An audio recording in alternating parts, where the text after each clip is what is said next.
Bet you didn't think I was gonna come through, did you? Hi, everybody. Welcome back to Night Court. I know it's been a bit, but I still actually remembered. If you can believe that. It's been a bit and I still remembered. Hello, everybody. Hello. So glad to see you here. Thank you for joining in. I'm sure more of our jurors will join in.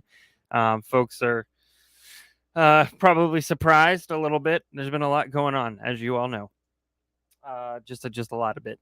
A lot of bit and a little bit out of a lot of bit, or a lot of bit out of a little bit. You know, a little bit of everything. Let's hit a couple of things before we get started with Jodi Arias, shall we? Let's hold on. Let's say hello to everybody before I start. Hello, I'm happy to see the goat's face. I see the goat's face. I've been talking to some of you all. For those of you who joined Discord, number one, thank you so much for making it an awesome first 3 days week that we've had it. It's been awesome. Everybody's been fantastic. We've already had a few events in there, which is wonderful. And I have what is that noise that is coming through my speakers? I don't know. If you guys hear like a wow, you let me know. Hopefully you're not hearing it. But yeah, thanks for joining in on the Discord. You'll find that posted now and again through our mods putting in the request, or not the request, but the command. See, I've already forgotten what they're called. But definitely join us. We have a good time in there. I just did a hello today for about an hour on my way home, because I can do that now with you all, which is a lot of fun. We learned that a lot of people forget that it's vocal and audio, so they can just talk, and instead are texting and saying, I'm driving, but I'm coming back. And I'm like, why are you just make some noise. It's okay. I thank you everybody for saying hello. Thank you. You guys are awesome. You know, there's a lot of different things that content creators, I don't know what you would call me. I'm just a person who likes to be in front of a camera is what I am, and I have a great group. But there's a lot of folks that talk about just the horrors of not producing material, and just how hard their folks are on them in terms of their members, their followers, their subscribers. And so I didn't really have we were far enough in this journey together where I didn't really have a worry. But there's always that inkling in the back of my head in terms of, am I giving you everything that you deserve? And then there's also I have to take care of family and stuff like that. So you know, you balance. It's really not a balance, right? Family first. But yeah, it was quite the week, and nobody gave me any grief. You all were awesome and supportive and fantastic, and boy, oh boy, did it make it 10 times. I mean, it was still hard, but 10 times easier. So thank you very much. Let's see what else we got here. Great to see you too, Queen Swope. Candace, I'm glad I'm back too. I really am. Sydney, thank you very much. Back-to-back comments from the Hoffs, the Hasselhoffs, the Hasseless Hoffs. Ha! Ha! Ha! Ha! See what I did there? Yeah. Oh, yes. I mean, thank you. Thanks for buying. Definitely. There's a lot of good stuff on the store. Yeah, it was nice. It's nice to hear voices from everybody on Discord. There's a bit of like, oh, this is a two-way street now. I kind of like it. So that was a lot of fun today. Thanks, advocate, for the love bombs. Thank you. Let's see what else we got here. Thank you. I love this cult family. I really do. If you're on Twitter and you saw me post about friendship and how I feel about that, if you mess up my friends, it's pretty unforgivable, especially when it's petty and terrible. So, you know, I'm very much I've got your back, and so yeah, I appreciate you all a lot. Let's see. Uh, well, Jesse, I'll use this. I'll use this to kind of give an update, which everybody probably already knows everything already. But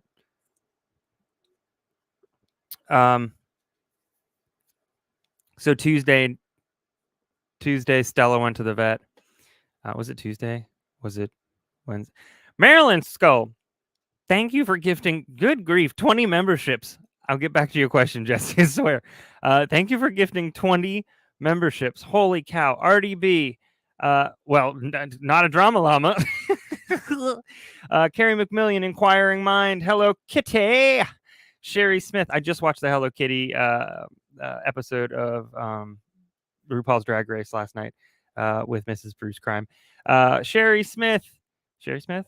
It moved. Sherry Smith, Andrea Tyndall, Phoenix Rising, Corey, Jenna Rote, Rose Renee, Erica, Abby, Miss Beezy, Illusions X13, Rochelle Smith, Princess Lukey, TJCS, Natalie O, Trey Hendricks. Holy cow. Welcome to the cult. Grab yourself some Kool-Aid with a C and an E. Why? Because of copyright infringement. And pull up your juror chair. ! Seat. And boy, oh boy, that robot will give you your chair. That was awesome. Thank you so much, Marilyn. Wow. Okay, so was it? God, it's back to back. Wednesday. Stella went to the vet, and the vet and Mrs. Bruce Crime had a solid discussion. And it just so happens that the vet works also at you guys are not going to let me answer this question. Big Daddy, I'm going to get to yours in 1 second. Thank you. But where she works, the clinic is attached, and so she knows these folks very, very well, and that's very nice. It's fortunate on our part. But the bottom line was that nothing was getting better. The steroids weren't working. Nothing was working, and so we scheduled an appointment the next day. Which I put in italics, appointment, because it is that appointment. If we couldn't have asked for a better team that day, I personally have been blessed enough not to have to go through that. But the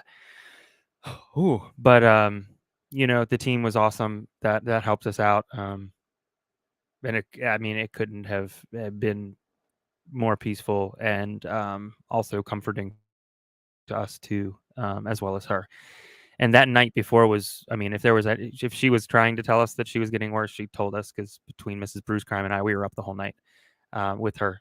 So anyway, so that, Thursday happened. And after a decade of being in a family, it's hard. It is very hard. And something that I never thought about was the concept of telling your little Bruce Crimes.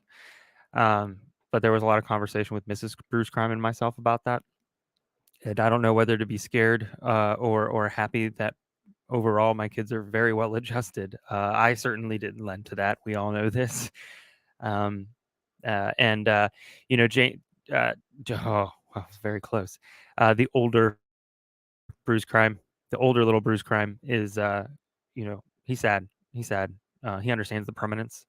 The younger little Bruce Crime is still trying to figure that out. Still trying to understand that concept. The idea of the Rainbow Bridge to meet the other friends that have gone before gave him the idea that Stella was going to wake up and go play with his friends. And I think it's adorable, and it's hard to hear, but they're processing in their own ways, and they're doing a really good job. And wow, it could have went the complete opposite way. In short, TLDR, thank you.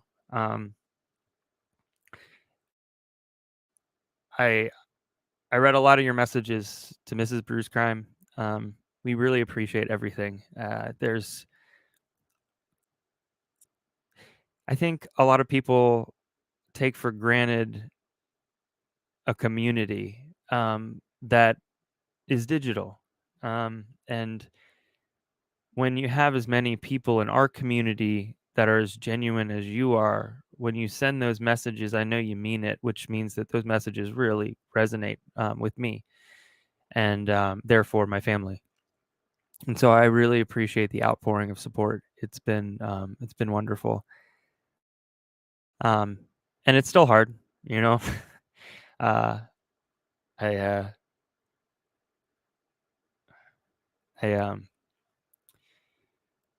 just cleaned out her bowl and put it on the shelf with her collar and stuff. And it's a lot harder than I thought I was going to be. You're a real tough guy. I'm not a tough guy, but you're a real tough guy until that hits you, that situation. And it won't be the last one. I know. I have 2 dogs still, and obviously our family feels complete with 3, but that'll be a while coming. But there are moments, waves. Oh, okay. All right. You all are wonderful. You're all of the messages. I will go back and read them. I promise you. When I'm done here. Big Daddy, thank you so much. Heard about the pups. I was already here. Lost mine last year. Yeah. Take the family for ice cream. Oh, thank you very much. That is something that we did after we let them know about Stella. We went out and celebrated, and we went and got dinner. I thought about ice cream, but doggone it, we were so damn full after dinner that just didn't happen. But we'll definitely do that. So thank you. And thank you all for writing your things. I'm not trying to skip all of your messages. I would love nothing more than to hit every single one of them. But I will definitely go back and read them. You can bet on that. Okay. I do have a couple of thanks. Other than thanks to you all for those messages, I do want to say thank you very, very much to our mods for being so flexible with me and so supportive as well. It's awesome to have a great team. And even though Brandi is in a different country, she still sent me a text and said, I finally got Wi-Fi. And she was able, she sent me a lovely text as well. And so it's just a great kind of second family that we have here. I do want to say thank you to a couple of people. I got a couple of things in the mail today. I was so excited. This brought a smile right to my face. Hey there, gossip friend. Please accept this token of my appreciation. Wear it around the house or even around town to remind everyone that you're a queen. Much love, Kathy. You're the best, Kathy. And what does she mean? Well, here's what she means.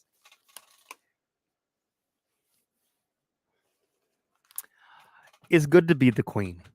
It's good to be the queen.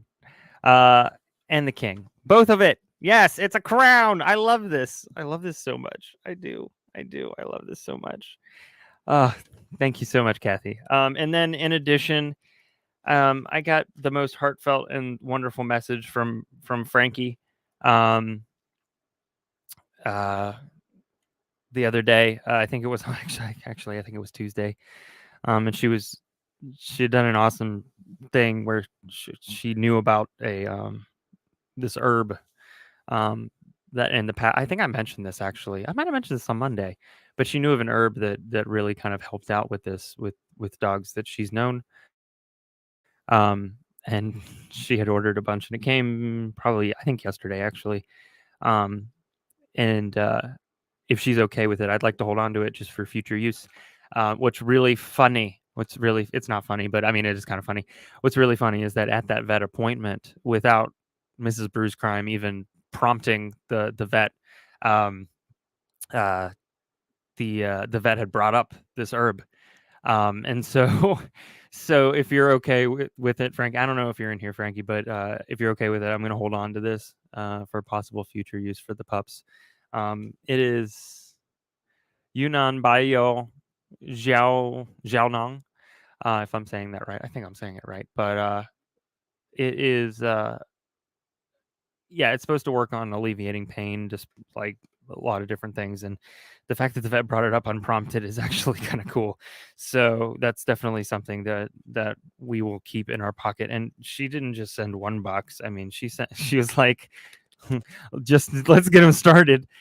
So thank you for that. I'm forever grateful.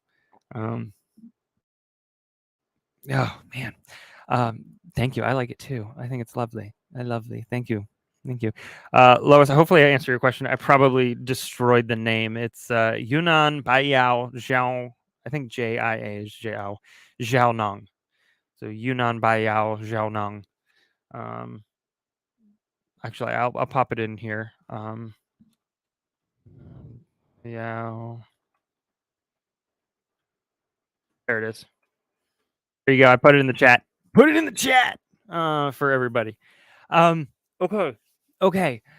So that being said, with all of that said, there's so much, but everybody's like, right. But all the wonderful feedback and all the wonderful comments you had. So I just wanted to say thank you to you all. Another way I can say thank you is thank you to the top 3, the first 3 who were in the chat. So let's do that right now, and hopefully you can hear it.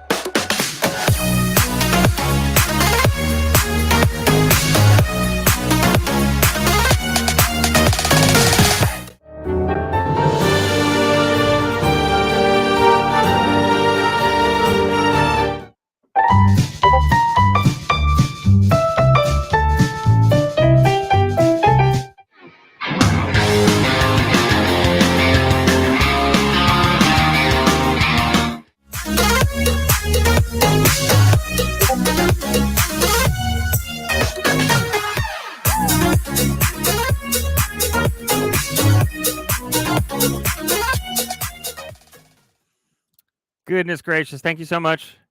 Thank you so much for the top 3 for being in here. Who wants to play again? You can't play again. I won't let you. What I will let myself do is find out where that doggone sound is coming from and stop it. Where are you? There you are. There you are. No, you can't? Okay, cool. All right, hopefully I don't hear that again, and hopefully nobody else hears it. Hopefully y'all didn't hear it. But yes, you were third. You were. So grab your throne, however you wish to imagine it. It's in your head spaces. It's very easy to move. It's very light. It ain't heavy. It's a throne. And then also grab your rocking chair, which I could use right about now. And then grab your beanbag with complimentary plastic cover. I don't know what accent this is, but that's where I am. I did have Discord open. For some reason, it was in the background. It wasn't in my active. It was in my like passive programs playing, and that's what it was. So now it's canceled. Now it's cut. I don't need. I mean, the mods do a great job. They don't need me in terms of doing that kind of stuff. Let's see. Was there anything else before we hop in? Oh, Indy, don't worry. Don't worry. This is a very generous group. We just had 20 awarded, so I'm sure you will come back to green. You will come back to green. Yeah, that is a very familiar sound, isn't it? Look, your crown matches my crown. It's a little shinier, but that's okay. On a hot day and sweat, it'll be just as shiny. Yes, Kathy got me a crown. It was awesome. What? Tell me this. Flood me with good news or good things. What happened this week that was good? Indulge me for a moment. Indulge. What happened this week? Kathy, it's not an insult. It's warm in here. Says the guy who dresses up as a mascot for hours on end. This is awesome. I gotta find a really good place to put it for sure. Let's see what y'all got. That's so. You didn't melt in 100. Good God. So because I am a mascot, all I can think of is anything in the terms of mascotdom, which means that in that suit it would be 130 degrees, and I'm really glad you didn't melt. I hope you stayed inside and just sat on a big ice block, or maybe you put the ice block in your new beanbag chair that you have now, and that works.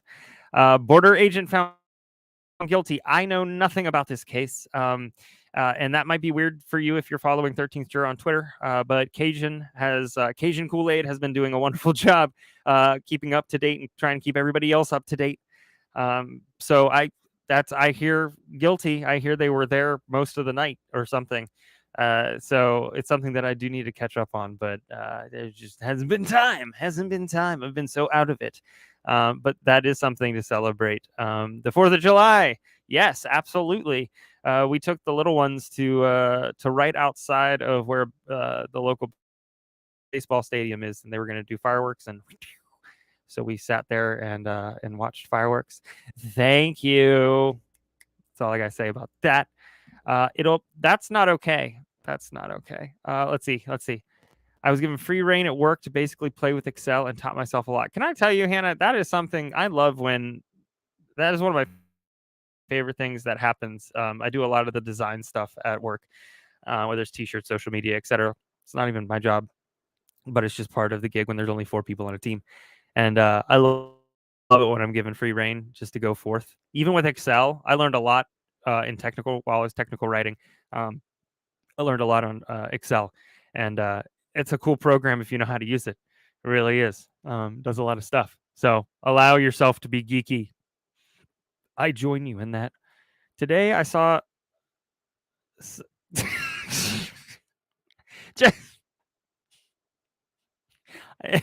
And yes.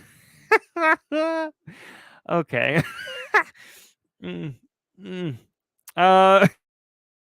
We got rain twice in the drought, and you needed so much. Needed it so much. That's good. I'm glad. I'm really glad. We got it poured today, just out of nowhere. Out of nowhere. It was wild. Got a new computer. Ooh. Yay, Hercules. We're gonna have to keep up with you. Keep us up to date. Your mom went to the library to check out Facebook. How did that go? Did Zuckerberg give it away?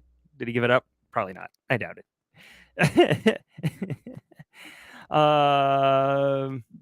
Let's see here. You went to see a troll under a bridge. I feel like this is a one-liner, but with a second line. Terry K, thank you for gifting a membership. I appreciate that a lot. Debbie Rogers, you're now in green. Welcome. All right, Mike. I guess that's the last announcement I want to make before we hop into Jodi. The Mike saga continues, everybody. I contacted both the seller of the boom arm as well as the Shure mic, and I said to Mr. Boom Arm, I said, I haven't gotten it yet. It said it was supposed to be June 23rd when it came. And then I also sent at the same time something to the microphone person saying, hey, I've done multiple different things to try and solve this technical issue. However, it is not registering into any of my stuff, no matter what I do. And I definitely have enough phantom power to do it. And so Mr. Boom Arm said, oh my gosh, let me check the next. Indy Cindy, you're in green again. Thanks to Terry K. Thank you, Terry. Thank you very much. I told you it was going to happen. Look at that. Yeah, so he emailed me back and he was like, hey, you should have gotten that already. I'm going to check with the post office on the 5th. Turns out it was either lost or stolen. And he was like, I'm going to go ahead and give you a refund. I said, thank you, sir. And then the folks in the mic place were like, well, have you tried everything? Because we've never had this problem before. And I said, listen, I kind of know what I'm talking about, at least a little bit. And it is not working no matter what I do. Have you tried plugging in another microphone to see if the preamp's working? Yes, I have. I've tried all this. This is the whole turn it off, turn it on again. I'm not. So anyways, I'm getting a refund on that. So that's on its way back too. And then as soon as I get those, I will actually buy it off of Amazon because I should have known better. So we'll get that going. Let's see what else we got happening. There's a stone carved troll under a bridge called the Fremont Troll in Seattle. That's cool. I'll have to see a picture. You'll have to share a picture somewhere, either on Discord or Twitter or something. You have had lovely walks. Shireen has been sharing her photos with us, and boy, it's gorgeous. It is gorgeous, right by where she lives. It's awesome. Yeah, that's very true. That's very true. There's a lot, but I think between those two, we pretty much got everything covered. All right. Well, thanks everybody for hanging with me on all of that, as well as my microphone saga. But I'll tell you what, as soon as I get those two things, I cannot wait to plug into this brand new audio interface that I have, thanks to somebody who's a juror, and really kind of really go all out at this point. Frankie, I did not call you a troll. Not at all. Very, very much the opposite. I said thank you for sending these. And if you're okay with it, I'd like to hold on to them for future use.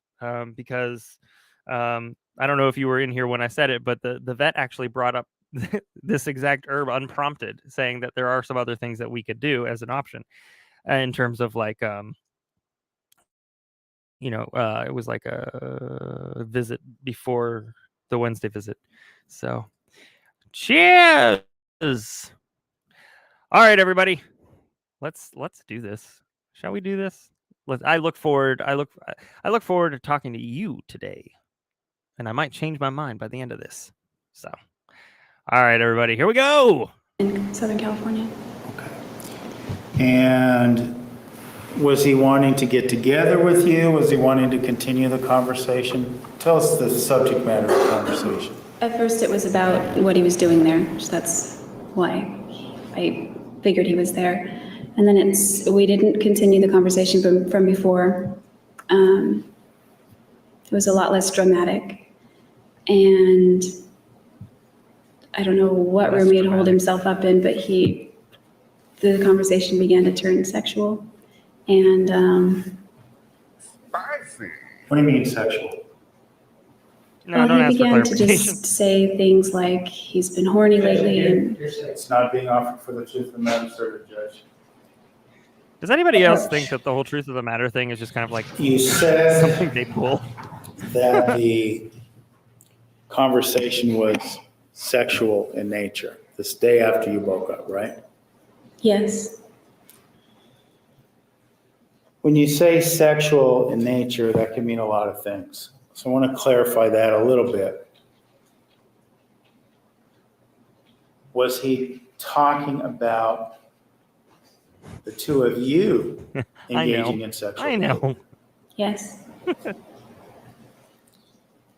Did he talk about specific acts that he wanted to engage in with you? Yay! I don't remember specifically. I just remember it was sexual, the things he was saying. And you remember it related to the two of you interacting, right? Somewhat. I was on the phone, but I was out in the gravel driveway at the Red House at Ventana. Okay. Hi. You had just broken up with him the night before, right? The afternoon goof. before. The afternoon before. Oh, you broke up. They broke up. Did you find it strange the morning after your breakup, or the morning after your breakup, this man's on the phone with you trying to have dirty talk? So what you're saying is you're living in a you're living in the initial Brandi internet world. Oh no, but I'm glad you're here and said hello. I felt it was strange, but also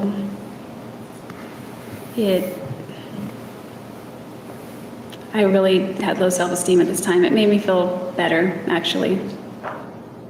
What do you mean? Describe that for us. What do you mean better? Well, he had made promises to change, He said those women didn't mean anything, that kind of thing. Objection, hearsay. Not being offered. So, So he told you those women didn't matter and you did? Is That would be her mom and her dad. what you're Yes. saying, why you felt good about it?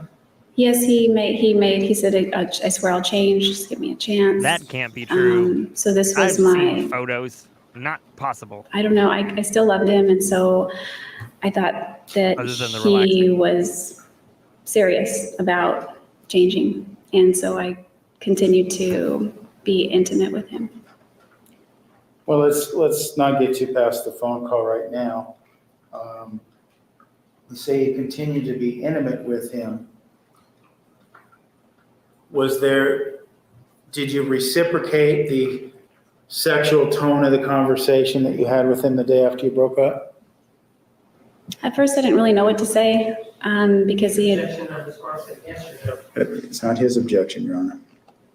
I'm going to sustain the objection. Ask another question. Were you, the day after you broke up with him, was it your hope, oh, I hope Travis calls me and talks dirty to me? no, I wasn't thinking that. When he did start talking dirty to you, why not hang up the phone? I wouldn't have hung up on him. He wasn't being mean or anything. What's that? He wasn't being mean or anything.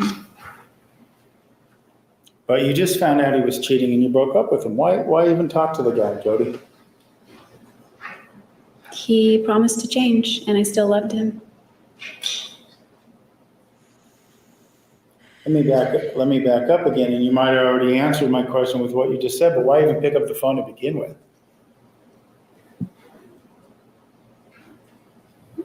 I don't know, I guess it was habit. His ringtone came through, his little picture was on the screen. I wasn't going to ignore the call. So you have this conversation, he tells you he's gonna change. And from what you told us, it sounded like you said you started feeling good about yourself based on this conversation? Yeah, it made me feel good that he still desired me and claimed that he didn't really care about anybody else, just me. So I believed him. What sort of things did he say that made you feel this way? Was there specific things? I'm sorry, what's the objection? Objection, hearsay. What specific things did he tell you? Overruled. I honestly don't remember specifics. He just was saying very nice things to me, and they were erotic, and they made me feel sexy, they made me feel attractive. So I stayed on the phone with him. Okay. Can I tell you that Kirk sent me the nicest message about Stella? He's such a nice guy. Now, if we understand He's so correctly, busy, you're he in didn't have to do Riverside, that. or excuse me, he's in Riverside, super you're in nice Big about Sur it. when this phone conversation takes place. To your understanding, Cringe right? sound? I think he was in Temecula, but somewhere in Southern California. He was still in Southern California. Okay. After this conversation, what is the next contact you have with him? Are you talking on the phone? Do you see each other in person? We pick up the routine again when he calls me at night, and his calls began getting very late, almost to 4 in the morning. So I just went to sleep and then waited for him to call. So after you break up, are you back together again? You said it's the same old routine. Are you back together again? Do you say, okay, we're boyfriend and girlfriend again? Working on it. We are talking about trying it again, but we are not back together again. When he's wooing you back on this conversation over the course of these weeks, is he then telling you that he loves you? Yes. Does he ever talk about, after this breakup, does he talk about a future with you, marriage, children, things of that nature? Yes, he still talked about that frequently, more in a joking manner, but it came up a I'd like lot. to ask you a few questions. At this point in time, after this breakup and these calls, Are you still seeing the potential of a future with Mr. Alexander in that regard? Yes, I believe he had the potential to change. And you hope he would, right?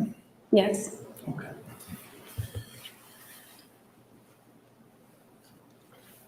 So you talk about the same old routine and these calls are getting later. What time are we talking these calls are happening now? Definitely after midnight, 2, 3, 4 a.m., depending on the night.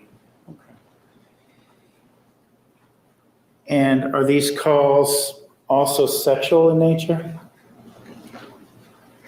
No, they're more just loving, actually.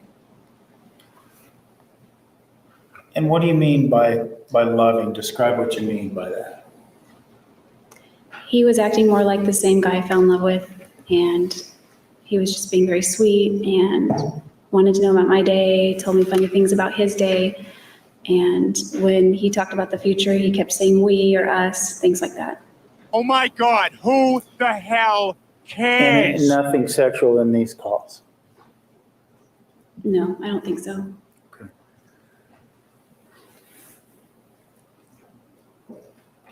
How long then until you were back on the hook, so to speak? Hook, line, and sinker. 26, Back in love with 25, somewhere in Travis. there, I think. Did you ever fall off that hook? Not during that time, I didn't. I mean, further down the road I did, but at this point I was still in love with him. Okay. And this is about when in 2007, June or July? We're into early July right now.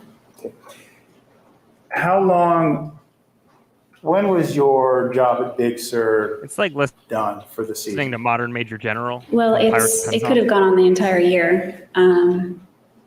That season was very slow that summer. I picked up another job at the Big Sur Bakery to supplement my income. And business was just slow all over in Big Sur that season. So you say you could have stayed on year round. Did you decide to? No. Why not? Is it the financial reasons or were there others? Financially, it would have made more sense to stay there, but there was another more compelling reason to move. What was that compelling reason? Do you mean move on or move geographically? Well, move on and leave Big Sur. I'll move on geographically. Well, there were already plans, Travis and I were making plans for me to move to Mesa.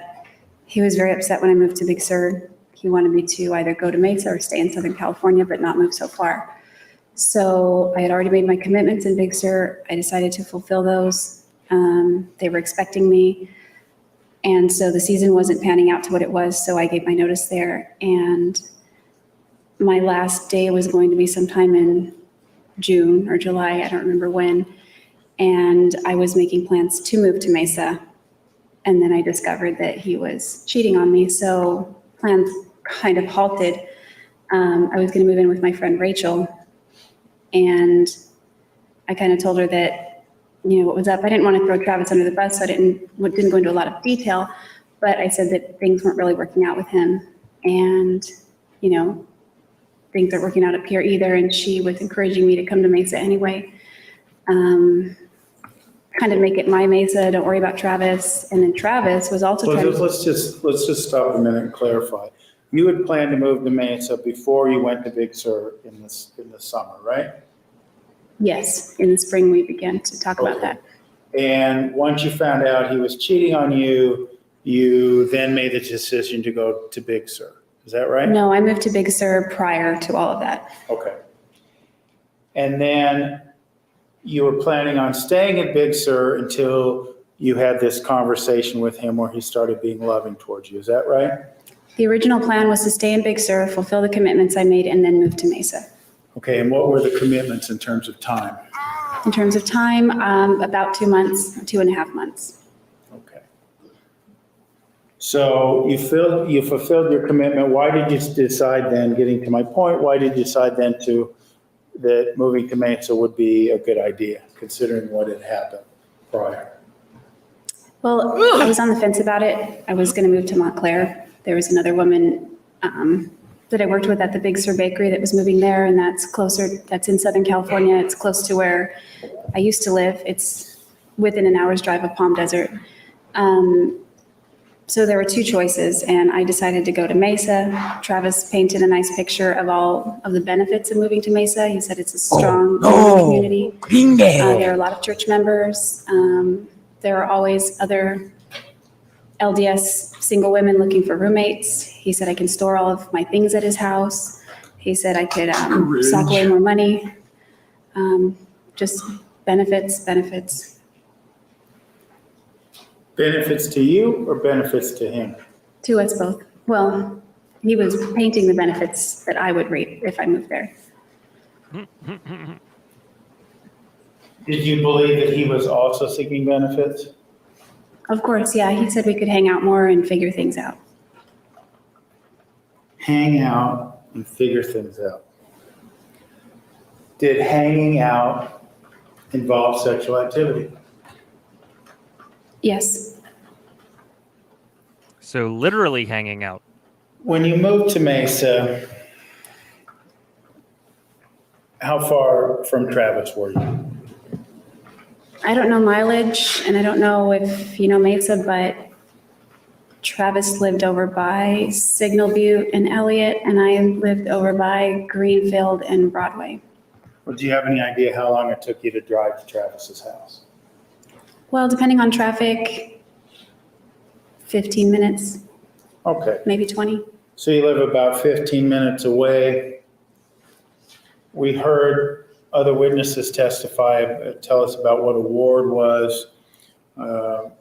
Where you lived, was that in the same ward as Mr. Alexander? No, Was that an issue for him, to your understanding? it became an issue.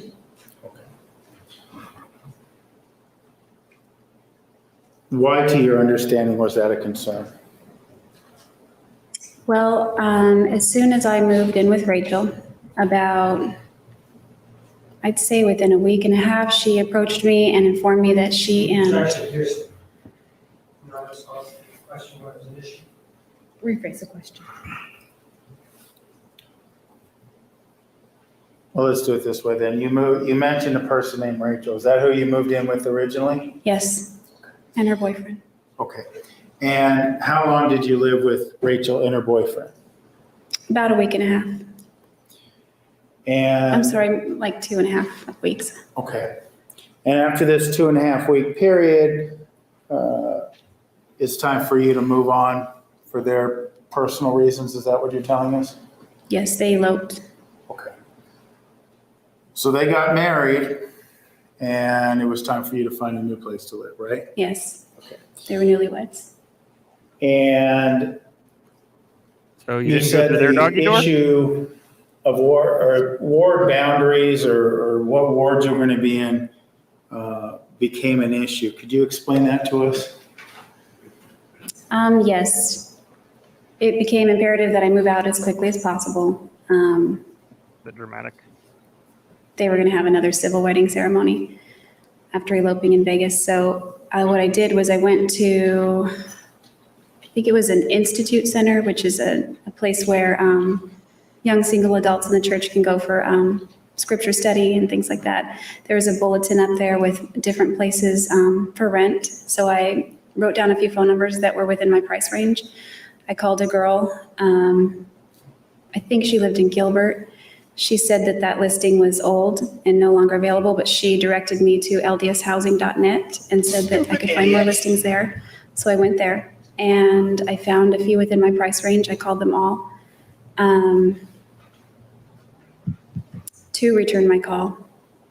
One was a girl named Brenda, and she lived in Gilbert. She had a brand new house. She I know said she was looking for a said roommate. Civil She had not moved ceremony. into the house yet because she was in the process of buying it and the mortgage lender hadn't funded yet, and so she didn't have her keys yet. But we went by the house together, peeked in the windows, she showed me around the property. It was brand new, it had never been lived in. It was in a really great ward. She said everyone in the ward is really awesome. So I was excited about that. But then the days kept going on, and she wasn't getting her keys, and Rachel and her new husband were like, they kind of wanted their own space. So That is not. I went to the right number. ldshousing.net again. I called back the same number as before, not Brenda's, but the other one. And she called me back and said that there is a room available for rent. So I went and checked it out. The house was nice. It was in a great Oh neighborhood. my God. It was available Who the hell immediately. It was within my price range. And I asked her which ward it was in. She told me it was in the University 6th Ward, which was not the ward that Travis was in at the time. Why did you ask her what ward it was in? I didn't want to land. What's that? I didn't want to land in the same ward as Travis. Why not? Shame, Well, shame. one, I figured he didn't treat me very well at church when I was his girlfriend. He ignored me. He didn't introduce me. He flirted with other women. So I figured if he was capable of treating me that way as his girlfriend, who knew what other kinds of humiliating behaviors he was capable of now that we were exes? I didn't want to show up at his ward like that. Okay. And to your understanding, did he not want you in his ward as well? Hello. We had talked about it, yes. He said now that we're not together. You're saying, and the question is whether or not she knows if you wanted her there or not. To your understanding, did Mr. Alexander want to make sure that you were in a different ward? Oh my. I don't know if he went that far. We just discussed going to different wards. Okay.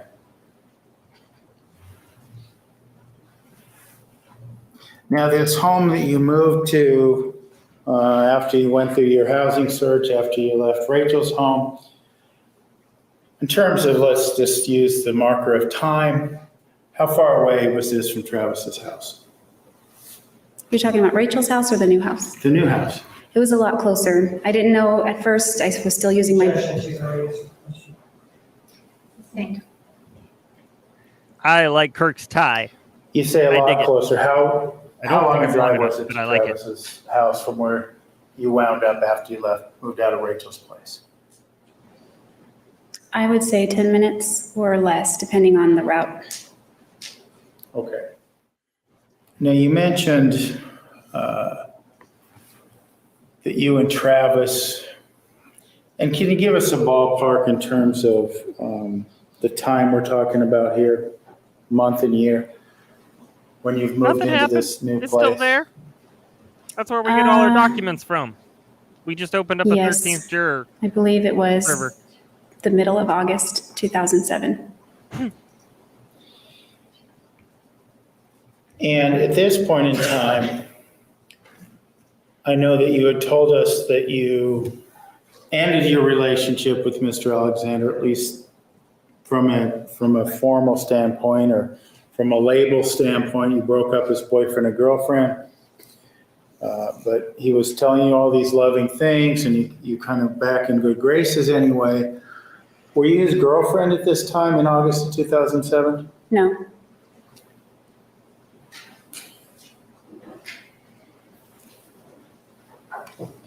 When you moved back to Mesa, regardless of where you lived, was the sexual relationship still ongoing? it was ongoing. Were you acting as a couple in public? No, we were even more clandestine. More clandestine. Yes. And this clandestine sexual relationship, where was this by and large happening? At his house. And how would it generally work? Would you come over at a certain time? How did that work? Typically, this cycle began to develop where there would be a fight, and then we would make up, and it would turn sexual, and then everything would be okay for a little while. What? Now, the sexual relationship you were having with Mr. Alexander in the summer of 2007, did this include oral sexual contact, Yes, anal sex? eventually, but I'm trying to remember if we did that summer. It was around that time, but I don't remember exactly when. And did it include penile vaginal Be intercourse? right over. Eventually. It did one time actually that month. Okay. Cringe. Now, when you moved back to Mesa, did you find a job? I did finally toward the end of August, and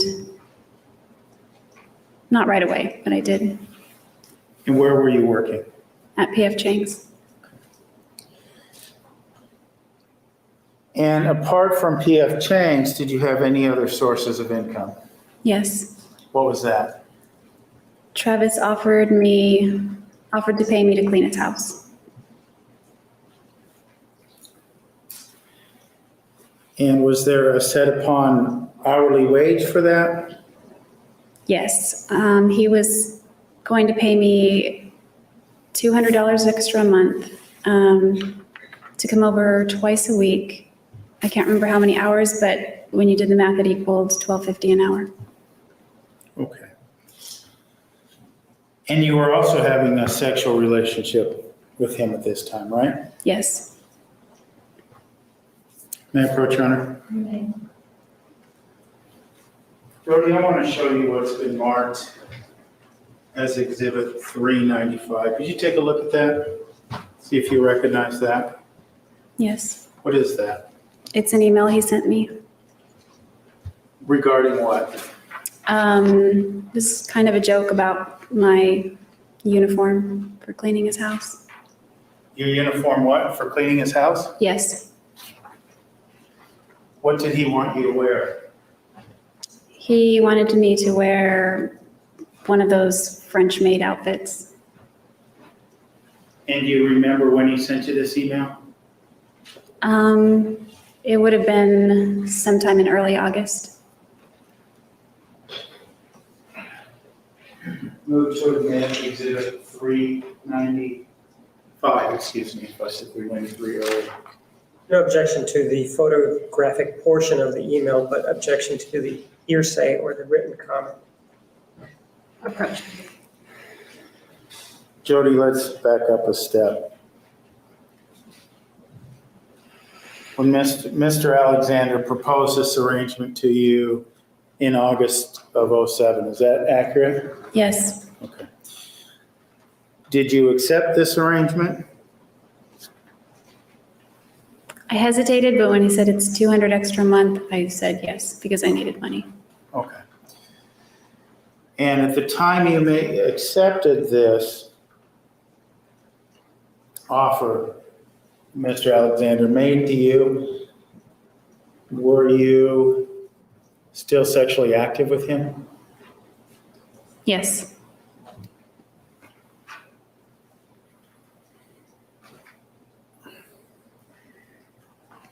When you were cleaning the house, working as his maid, if you will, did he ever express a desire to have sex with you while you were working for him? Objection to the characterization of maid.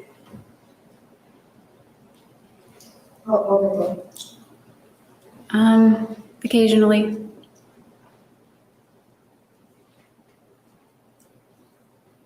And how did you feel about that? You're there to clean his house, and he's having sex with you. It didn't bother me. We were still intimate, and he's paying attention to me. He's being nice. There it is. He's There it is. focused He's paying on me, attention making me to feel me. attractive. So it wasn't unpleasant.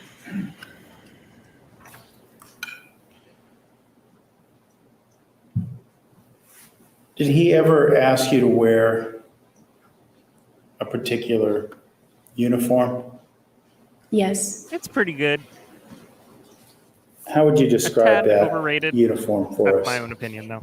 But a lot of people like it. The picture he sent me was of a woman, a voluptuous woman with long blonde hair, a low-cut French maid outfit. She had stockings that went up to her thighs, stilettos.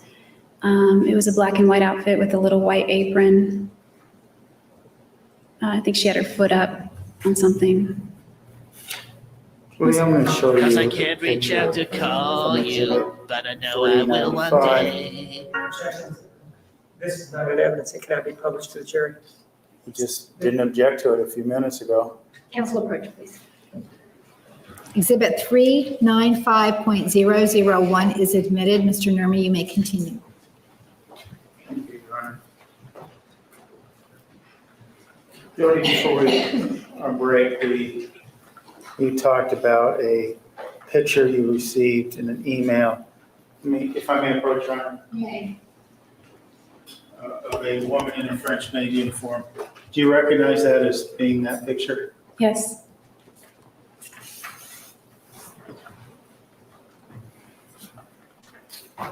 Judge, I will move it to evidence form. It's not an evidence.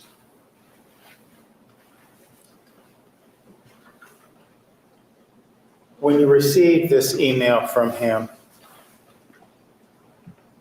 was this before or after you began working for him? It was after we made the agreement, but before I started. How did you feel in receiving this? I just kind of laughed. I think he meant it as a joke. You felt like he meant it as a joke. Yes. Did your feelings on that subject change when he was having sex with you while you were supposedly working for him? What is happening here? Well, on the uniform, no, but as far as the implication, I mean, I kind of knew that was implied sometimes. That was kind of implied sometimes, meaning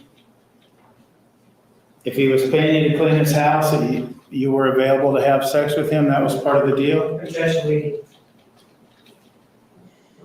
Rephrase. Did you believe when you were working for him, because you were working for him, he's entitled to have sexual access to you? I wouldn't say that. I needed money. We were already Objection, intimate. Ms. Scott, she said she didn't say that. Sorry. Ask another question. Why did you not feel that way? I was already intimate with him and I had feelings for him, so it wasn't, I didn't correlate the two. Usually I stuck with my duties there. It was generally during the day. He worked also. I didn't want to distract him from that. Sometimes he would come to me, he would bump into me suggestively and say, oh, excuse me. And then it would happen again, and then it would lead to something. Sometimes he would just come up and kiss me. Okay.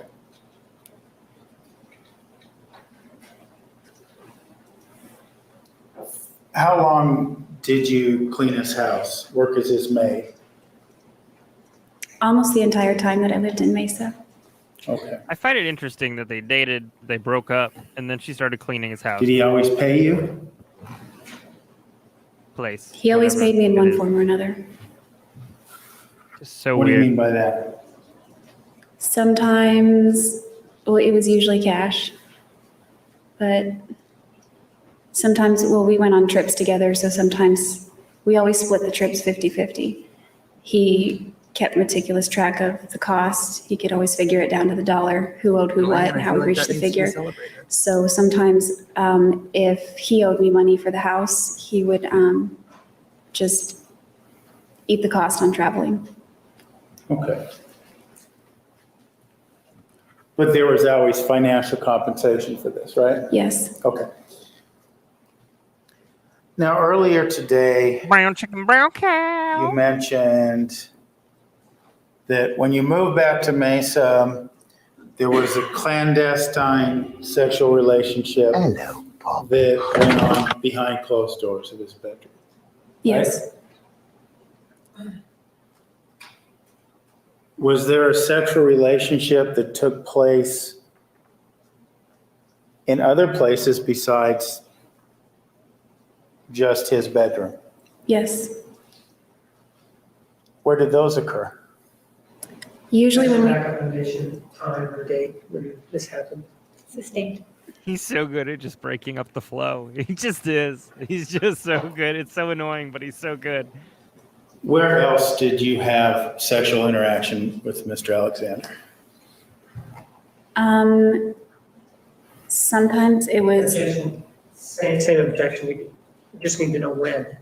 Well, Overall, answer the question. sometimes it was in my car. You got a In parking fast lots. car. Sometimes it was when we traveled, and sometimes it was at my house in Mesa.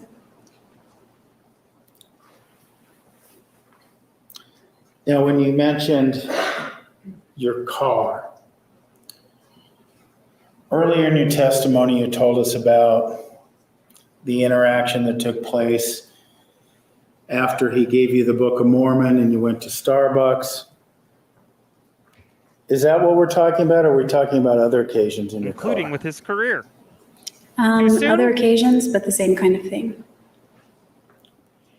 And did those also occur after you moved back to Mesa, or did those occur before you moved to Mesa?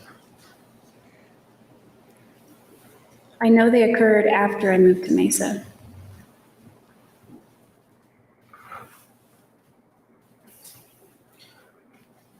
You also Oh, that mentioned reminds me that of- sexual behavior was going on through these trips you took with him as well, right? Yes, that's right. This is And who you she also reminds me of mentioned with that side ponytail. Your house in Mesa. Is that She the reminds one me you of the girl shared from with Napoleon Rachel, or are you Dynamite. speaking to the other home that you moved into a couple weeks later? The other home, he wouldn't go to Rachel's house. Or Misty from Pokemon, but I don't want to ruin my childhood, so we're gonna go with Is there a what's her face from- specific location in this home that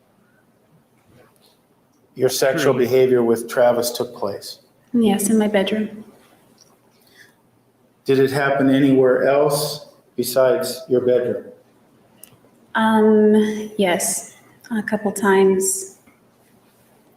He, Where did these occur?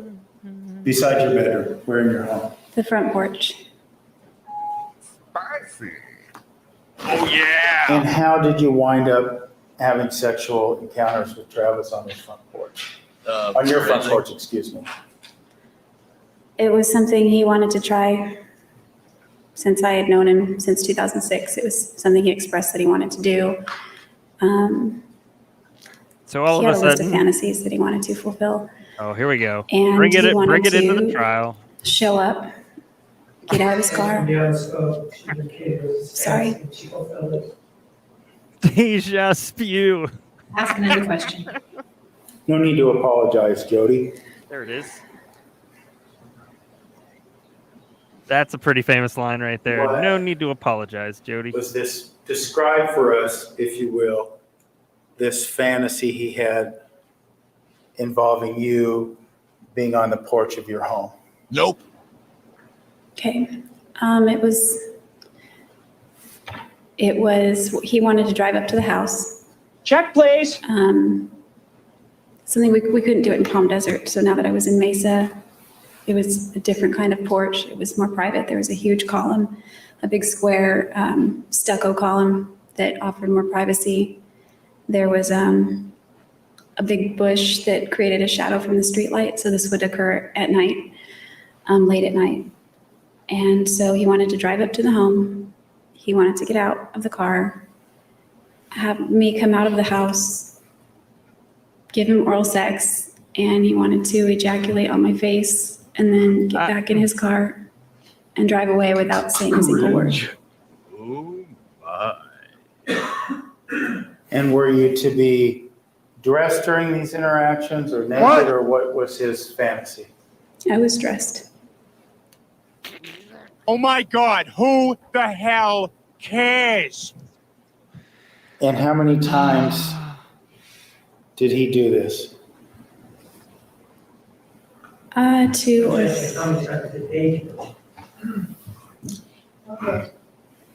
two or three times. I can only remember 2. I should have worn my Specifically. shenanigan mode shirt. Tell us about those two tonight. occasions. Tell us about the first occasion. Reel it in, love. Reel it Well, the in. first occasion occurred just like I described, and we talked later the next day. Second occasion, I promise you that whatever happened there was not after the he was rocking done, he chair dropped that we give to you something all. near me and got Just into saying. his car and left. And so I picked up whatever it was he dropped and took it inside to find out what it was. What was Was it? it the bend and snap? It was Toblerone. Bend and snap.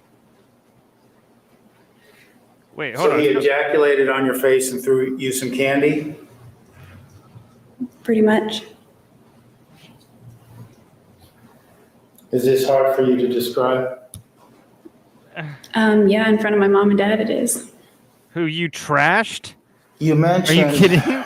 You trashed. that Mr. Alexander had other Trashed. fantasies that he described for you. Jodi, how dare you make me put the trigger Can warning you on? tell us another one of those fantasies?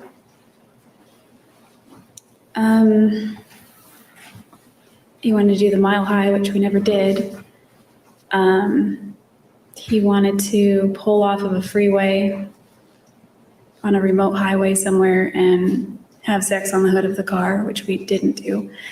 But he also wanted to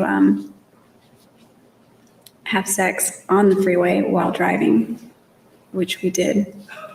It was the 10 or the 40. We were driving east across Texas. Oral sex? No, I think it was vaginal. What other fantasies did he have? He wanted me to wear the boys' underwear. He had a lot of anal sex fantasies. He wanted me to wear the boys' underwear and have anal sex. And he wanted to wear his, he had a lot of nice suits because he was in prepaid legal. And he had tailored shirts with his initials stitched into the cuffs. And he wanted me to perform oral sex on him in his office while he was wearing those suits. Did you comply with that desire? of Yes. his? Yeah, that one we did many times. Probably his whole wardrobe. Now, we were talking about the boys' underwear and anal sex. Is this the boys' underwear that you received back on Valentine's Day? Yes.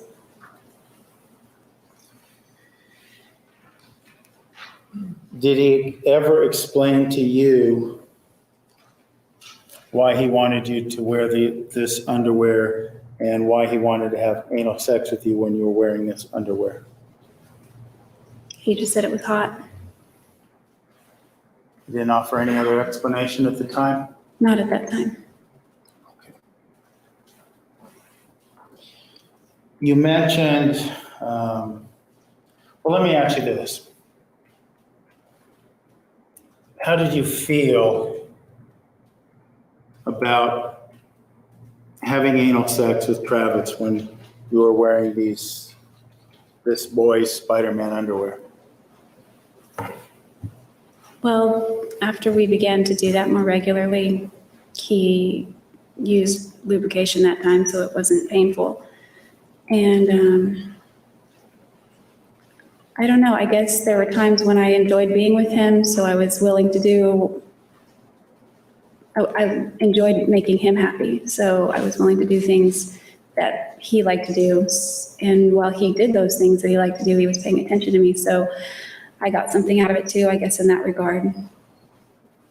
Okay. So, based on what you're telling us, are you saying that he treated you differently before, during, and after these encounters, or just before and during? You said he was paying a different amount of attention to you. Can you maybe describe for us what you mean by that?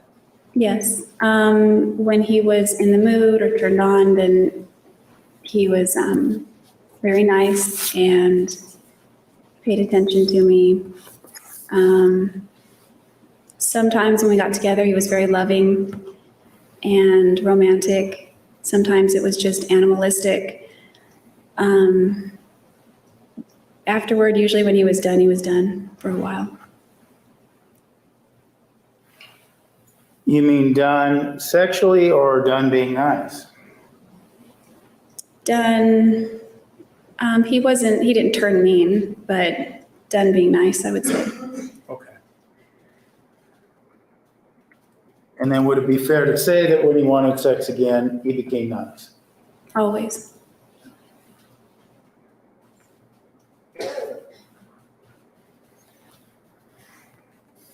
Once you moved back to Mesa, you were having this clandestine sexual relationship. And you weren't his girlfriend, right? Yes, that's right. Why was this okay with you? I wasn't, I guess I was still in love with him, and I would go on dates occasionally with other people, but there was no spark there, I think because Travis had my heart, and I didn't really, I'm a monogamous person, so I'm sleeping with Travis, so there's not really any room in my heart or my mind or in my life that wasn't making room for anybody else. So that's kind of just how it continued. It's time for Count Jodi's So Bang. was there ever any thought in your head, this isn't right, I need to stop this relationship? Dean, dude, There were you're times killing when me, it seemed man. very unhealthy, and I did have those thoughts. You're killing me. I missed you. Did you ever vocalize those thoughts to Travis? Eventually I did, yes. Not only do I appreciate that, but also your correct spelling of baloney.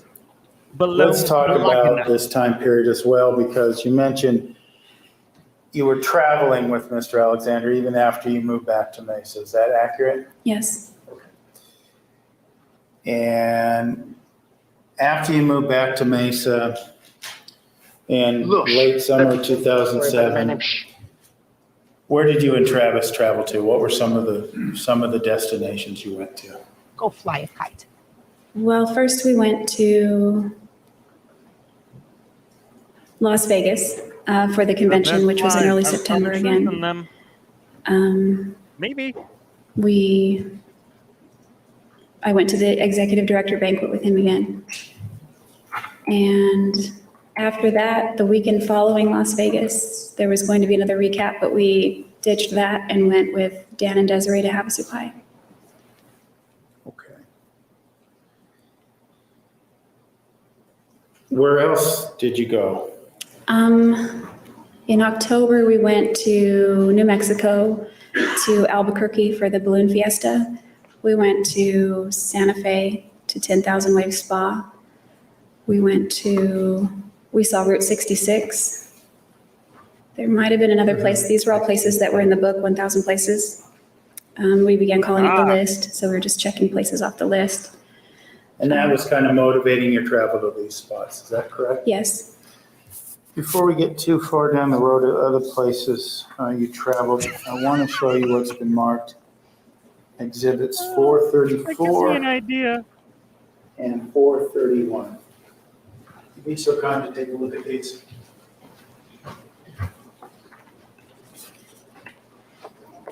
And what do you recognize exhibit 434 to be? That's Travis and I at the executive director banquet in March 2007. My name is Ryan. Oh, nice. And exhibit 431? That's Travis and I at the balloon fiesta in Albuquerque. And when was that? That would be October 2007. I would move to admit exhibits 431 and 434.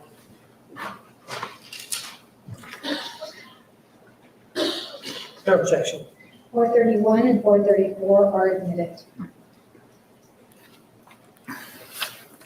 Yep. What's your name? My name is Ryan. Oh, nice to And meet you. you just Nice to see you, buddy. mentioned Let me tell you what I'm the gonna- executive director's ball in 2007. Is this what we're seeing here? Yes. He does not look happy. Is it hard for you to look at that picture? Yes, Yeah. Relevance indeed, sir. Relevance World. indeed.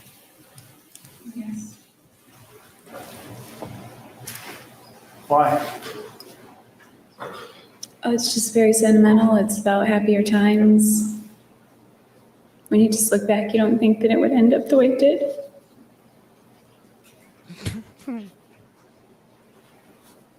song.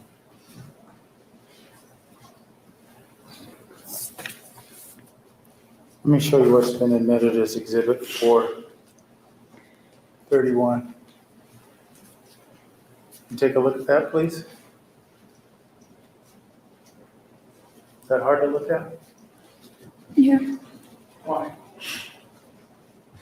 We had a really bad fight that morning, but it turned out better. And we had a pretty good day afterward.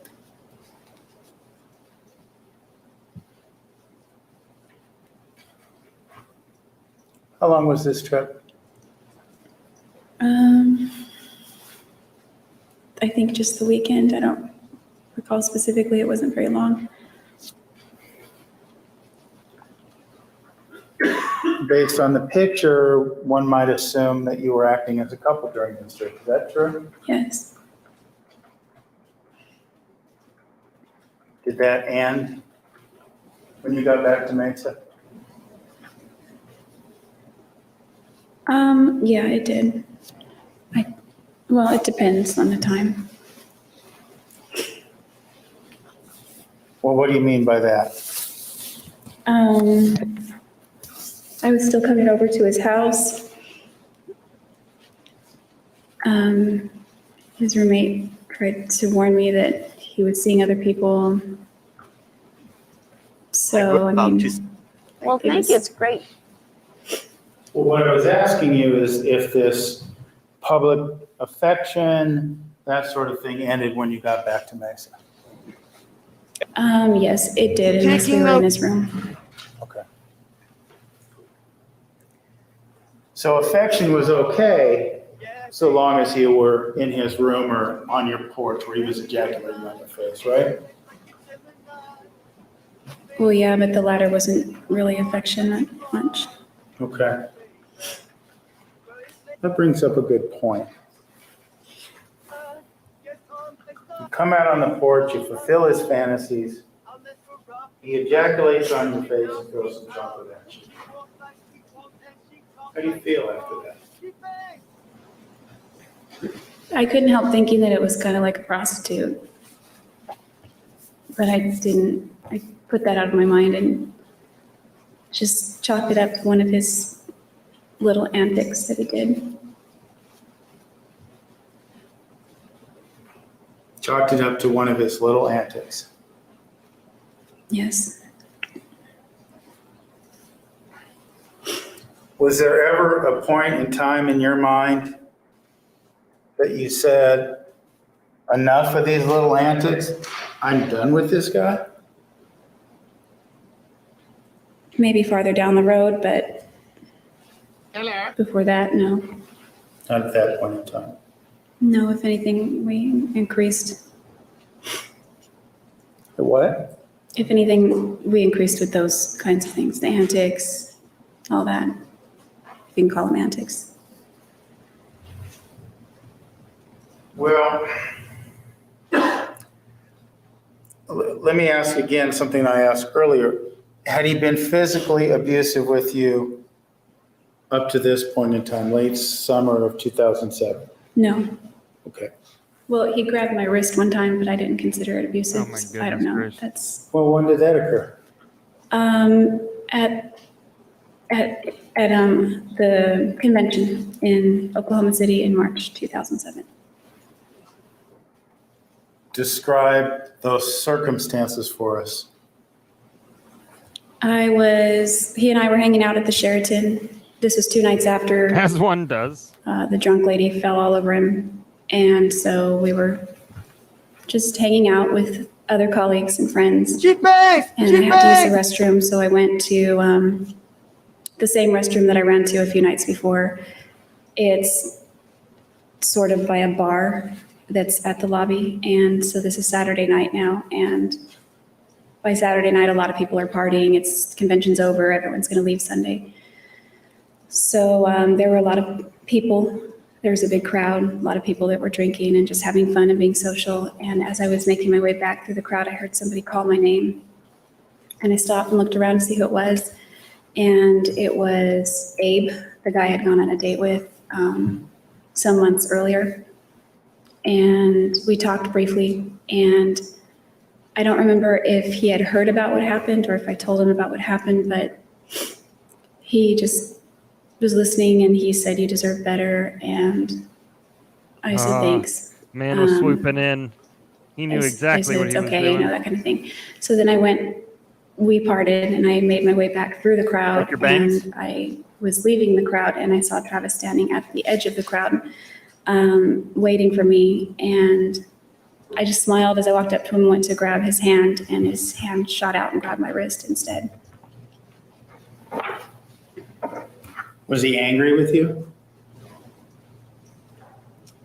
He seemed upset, but not at first. He seemed incredibly angry. Until he started talking, and then I realized he was pretty mad. Okay. How did he you said he grabbed your wrist. Did he grab it hard, or was he just holding it? He grabbed it hard, but not painfully. Did it ever become painful? Not at that moment. He was just squeezing very tightly, but it didn't hurt. And you said that he was not that angry at that time, but later you understood him to be more angry. Is that correct? Well, yeah, as soon as he began to talk, I could tell he was pissed off. And how could you tell that without telling us what he said? Do how they could you really? tell that? Oh, they have a video on her. I see what you're saying. By I'm gonna have to watch that. his I'm gonna write it down. demeanor, his tone, his words. And Was he yelling? no, he was kind of speaking very sternly, sort of under his breath. Okay. It died on me. And was It died on he me. unhappy with the fact that you were talking to Mr. Abdallah? Yes, he was. I love Well, him, but I think the pronunciation's changed over time. He wanted to know what we were talking about. Okay. And when you learned what you were talking about, is that when you became more angry? Yes, Okay. And you were talking about the idea that you deserve better, right? yes. Okay.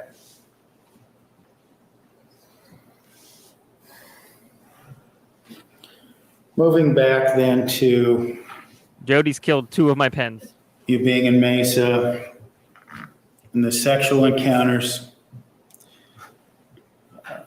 You said they were happening more frequently. Was this on a daily basis, a near daily basis? I'd say 3 to 4 times a week. And apart from those instances on the porch, you mentioned instances of his home. How did that work? If it was the middle of the day and nobody was home, then there wasn't as much of a need to keep it a secret or keep it within the confines of the bedroom. But if people were home and his roommates were home, we had to be very quiet. He used to complain that his house was made a KB home and that the walls were thin and his roommates could hear every sound, so we had to be quiet. So it was pretty obvious to you that your presence there in the home was a secret to his roommates, right? Supposed to be. Well, maybe our activities. I parked right in the driveway. Okay. So it wasn't your presence in the home, it was the fact that he was having sex with you that was the secret. Yeah. Okay.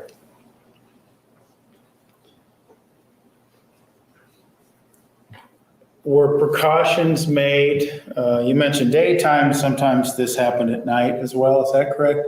Yes. Okay. Were there precautions made for you getting out the next morning? Did you stay the night? How did that work? I usually stayed the night, but I left pretty early. Was that intentional to avoid the roommates, knowing you spent the night? Yes, because, well, usually, yes. Okay.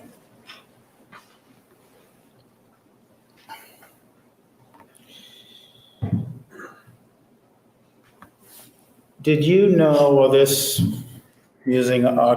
I'm assuming, you talked about August, this is moving all the way until, well, let me ask you this. Did this state of affairs continue throughout the fall of 2007? Yes. Okay. And in terms of this state of affairs, at the time, did you know him to be dating any other women? No. In fact, he specifically told me the opposite. So you were under the impression that one, you were engaging in this sexual activity. He wasn't dating anyone else, right? Not exclusively. I assumed he went on dates on occasion with people from his church. Sometimes I'd go on group dates, but I definitely didn't have the impression that he was in a committed relationship with anybody. And you've told us just a few moments ago that you didn't believe that the two of you, or at least you didn't characterize it as a committed relationship, right? No, I didn't. Oh my God, who the Were you hell dating other people? cares? I went on dates on occasion, but nothing that became repeated, so nothing that blossomed into any kind of relationship.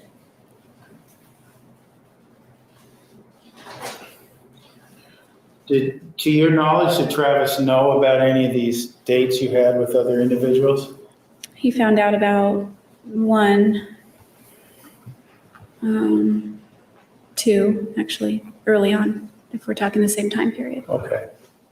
And in this time period, this late 2007 time period, these dates you went on, did he react positively or negatively to knowing that you went on these other dates? One, he just teased me, and the other one very negatively.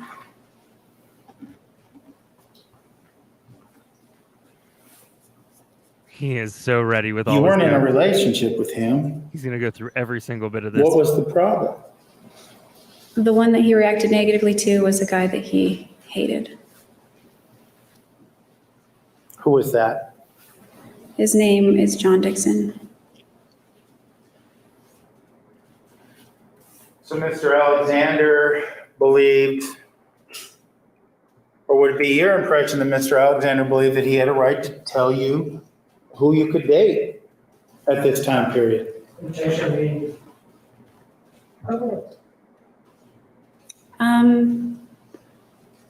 He just specifically didn't want me to date that guy. And was that okay with you for Mr. Alexander to dictate whom you dated? Objection in this case, the evidence, she never indicated that he dictated, just that he didn't want her to date the guy. Oh, that's my Rephrase the plan. question. We are definitely going to get to those Okay. for sure. So you go out on a date, you're not his girlfriend. You go out on a date with somebody named John Dixon, right? Yes. And Mr. Alexander doesn't like Mr. Is Dixon, that right? true? Yes. So because of that, you're not supposed to date John Dixon because Travis doesn't like him? Not date him and not even be his friend. Because Travis says so, right? Well, yeah. Yeah. Yeah. Yeah. So you could date who you wanted unless Travis told you no, right? Yeah, it seemed that way.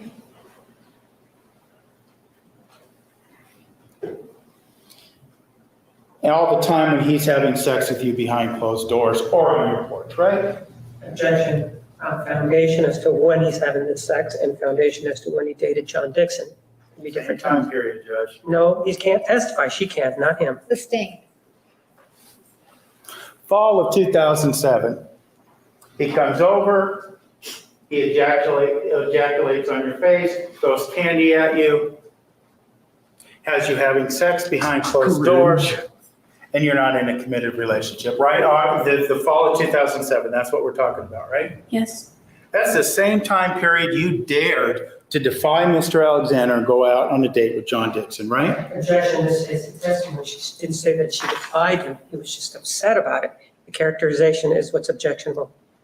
Sustained, rephrase. When did you go out with John Dixon? It was actually right before the fall, late August, I think the very last weekend in August. So Mr. Alexander expressed his anger in the fall of 2007 about you going on a date with Mr. Dixon, right? Yes, he found out the morning we were leaving for Havasupai. Okay. But it didn't stop him from having sex with you, right? No. Ejaculating on your face didn't stop him from doing that, right? Objection asked and answered. No, it didn't stop him from that.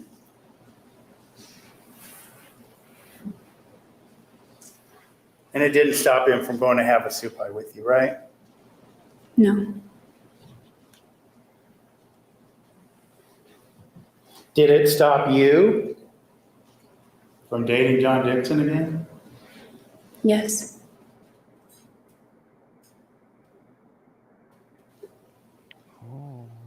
Did it stop you from really dating anyone else again?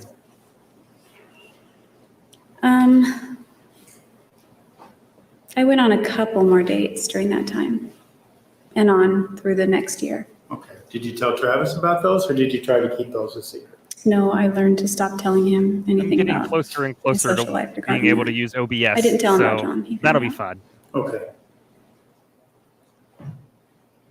Make it stop. I have to ask again, with this state of affairs,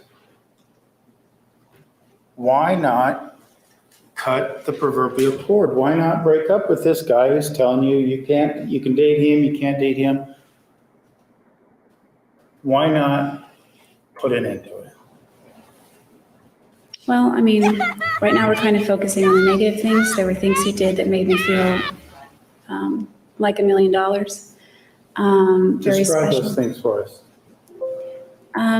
It was less what he did and just more how he treated me at times.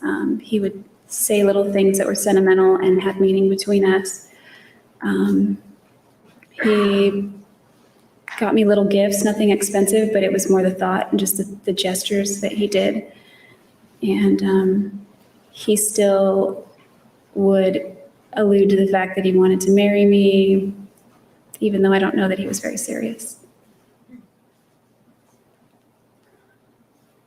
Kept telling you things you wanted to hear? Yeah, he did. I promise you. Oh, come on, Jodi. Come on. Maybe I'll marry you someday, right? No, it wasn't quite like that. How was it? If I did See, something this is that how I know that this is her he story. liked or that pleased him in Because some he's making kind a of point, way, and like he's totally something negating I him said trying. or something I did, he would just look at me kind of with this enigmatic smile and say, "Marry me." And it wasn't like an actual proposal, but it was kind of a joke, but I took it as a compliment. Why would you take that as a compliment? Because he only said those things when I did something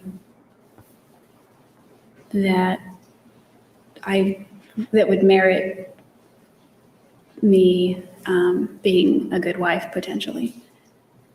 I'm sorry, the last part you said? Being a good wife, like if I did something that might be in line with that, I took it as a compliment because that was my goal at the time. And that's what I wanted to become. Okay. Did you want to become his wife? Travis's wife? That was my desire for a while until probably after Havasupai. Okay.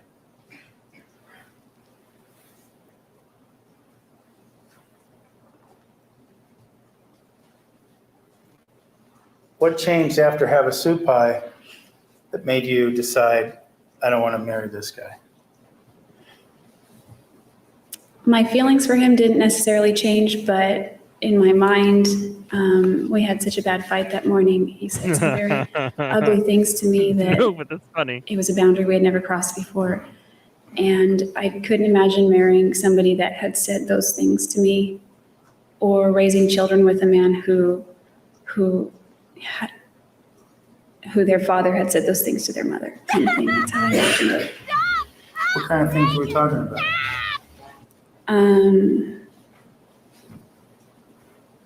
He said, Objection, hearsay. Not being offered for the truth of the matter asserted, the effect on the listener. The argument you had with him Where did that take place? I believe it started downstairs over the backpack. That's kind of what started it. And I took the backpack upstairs into his bathroom to look for my toothbrush. Everything had been repacked, so I didn't know what was what. And I just woke up, wanted to brush my teeth before we hit the road. And he came into the bathroom and the argument escalated in the bathroom. Okay. This was the argument that Mr. Freeman testified was all about makeup and personal care products, right? Yes, but it wasn't makeup. Okay. What sort of things, you said that Travis said things to you up in that bathroom that made you realize that that wasn't the type of person that you wanted to marry, right? Did I understand that correctly? Yes. Okay. What things did he say to you that made you feel that way? It was only one thing specifically as our argument escalated and got more and more. I'll By this answer point, I that was for you brushing in my a teeth. second. I'd found But my also, toothpaste and thank you. toothbrush, and I was crying. He had found out about my date because I wrote it in my journal, regrettably, and even when he repacked it, he read it. And I was incredibly detailed, but it talked about the time I. That's not responsive. I'm sorry, I got Talking about an distracted. argument, and then she wants to tell us about a journal and that sort of thing. No, She's just not being responsive, so objection, beyond the scope of the question, non-responsive. Restate your question. Sure, Jodi. What did Travis say to you that made you realize he didn't want to marry? What specifically? He said, "Fuck you." What else? Say anything else?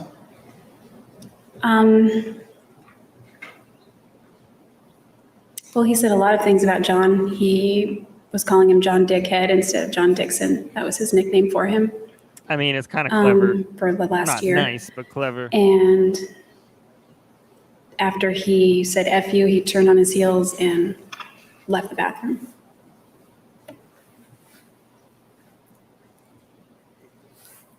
Why'd you still decide to go to have a soup pie with him?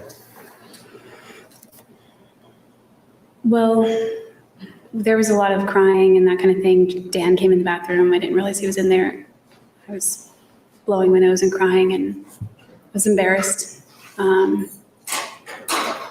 be arguing in front of him. So I'm going to tell you exactly where we're going next. Okay. We're going to finish this video and then we are going to go into the next video, which is part 6. And that is going to, that video is the phone call that we've all been talking about, and we are going to show it. We're going to play it, but it will be the last thing that we do tonight. So if you don't want to hear it, you can go. We're not there yet. We're not there yet. Don't hit the X button. Don't hit the X button. Don't swipe up and then close the app. Yeah, but I just want to let you know that that's where we're headed tonight. So tell your friends and tell your enemies that they need to get over here if they do want to hear it. And here we go. Dan kind of was like, Dan and Desiree were Like I kind said, of an like the hour glue. of They this, sort and of then the next part, phone calls. said, you know, hey, let's just calm down. Let's try to get along. Let's try to get on this trip. I wanted to go on the trip, but I contemplated just going home because it was really bad. And Because it was really, what was that? it was really bad between us. I was mortified. Like, we had never argued to this extent, and much less in front of somebody else. So I was very embarrassed and I felt very ashamed. And so I stayed in the bathroom for a little while trying to calm myself down. And then I don't remember how it all came together, but eventually we all were in the garage in the car and we were Yeah, the phone beginning calls to aren't drive coming yet. off. They're not coming yet. We've got So the plan was about to 54 minutes of set it up, so to this, speak, and go then to have a soup pie anyway, right? the next time, Testimony the next made. video. Overruled me answer. We'll Yes. go as far into that as we possibly can tonight. Yeah. Coming back strong, everybody. Coming And back it strong. sounds like And to that during I this said, trip, hey, Raising. you two were acting like boyfriend and girlfriend again, right? During some parts, we were kind of, well, I felt like my feelings were hurt, so I wasn't very responsive to him at that time. I wasn't ignoring him, I wasn't being rude or anything, but I just felt like an emotional chasm between us. Okay. And this trip was when again? It would be probably the second weekend in September. Okay. Let's move back then towards the late part of 2007. We were talking Same about voice artist. how the usual But course Archer. of conduct was late night rendezvous, be they on your porch, be they in his bedroom, right? And that happened, you said, about 3 to 4 times a week, right? Objection, ask an answer. Overruled, you may answer. Yes, that's correct. Okay. And at this point. Are you in kidding time, me? And now we're talking late 2007. Now I have a Bob's Burger. Has he been physically abusive with you? Other than the one incident you told us about? Late 2007, there was a point in October, late October, where he pushed me down on the ground in his bedroom, but I landed on my knees. I didn't like fall over or anything. You say he Don't pushed go you there. down on the ground. Don't go there. In his bedroom or your bedroom? His bedroom.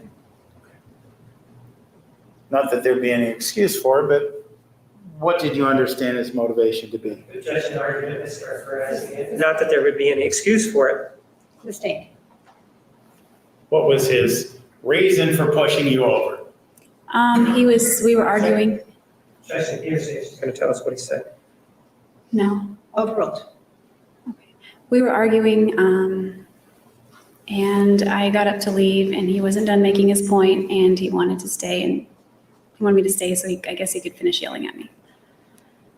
You guess it was what? I didn't understand the last part. He wanted me to, I got up to leave his bedroom, and he blocked the door and took my arms and shoved me down, and I landed on my knees, and he said, "You're not going in." Okay.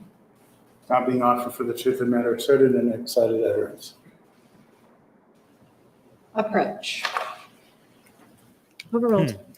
What did Mr. Alexander say when he pushed you down? He said no like 5 times fast, like, no, no, no, no, no. You're not going anywhere. You weren't allowed to leave, right? Objection, B. Sustained. Were you allowed to leave? I didn't push the issue at that point. I tried to leave one more time and he stopped me again. And then on the third time I tried to leave, he didn't stop me. Okay. The second time you tried to leave, you said he stopped you. Did he grab you and throw you down again? No, he just put his hands on my shoulders. Okay. Forcefully? Yes, Call you names? yes. Like what? That was such an awful fight. I don't remember all the names he called. I just I remember bet. one thing that really sticks out is he was insulting my family. Like you did on the stand. Yeah, so he was asked if she was called any names. Now we're talking about the family. Okay, well, let's ask this. How was he insulting your family? Was he calling them names? Yes. What was he saying about your family? He was saying that my brother was a faggot because his name is Carl. What? What else? What?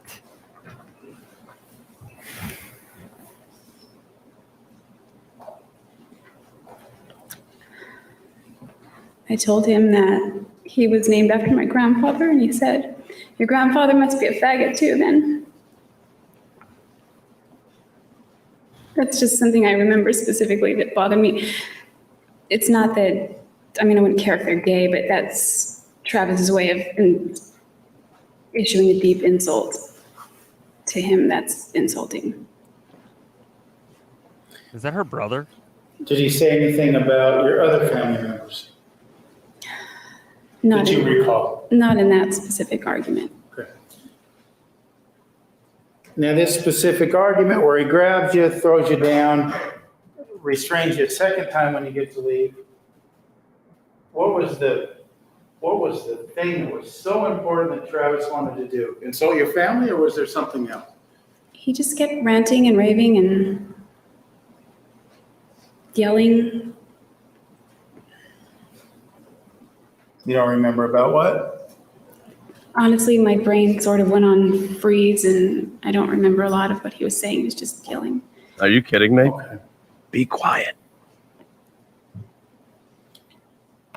Why wasn't this day, the day he throws you down, the day he grabs you, the day he won't let you leave the room, the day he insults what he believes are insults to your family, why wasn't that the last day you saw Travis? Last day. Coral.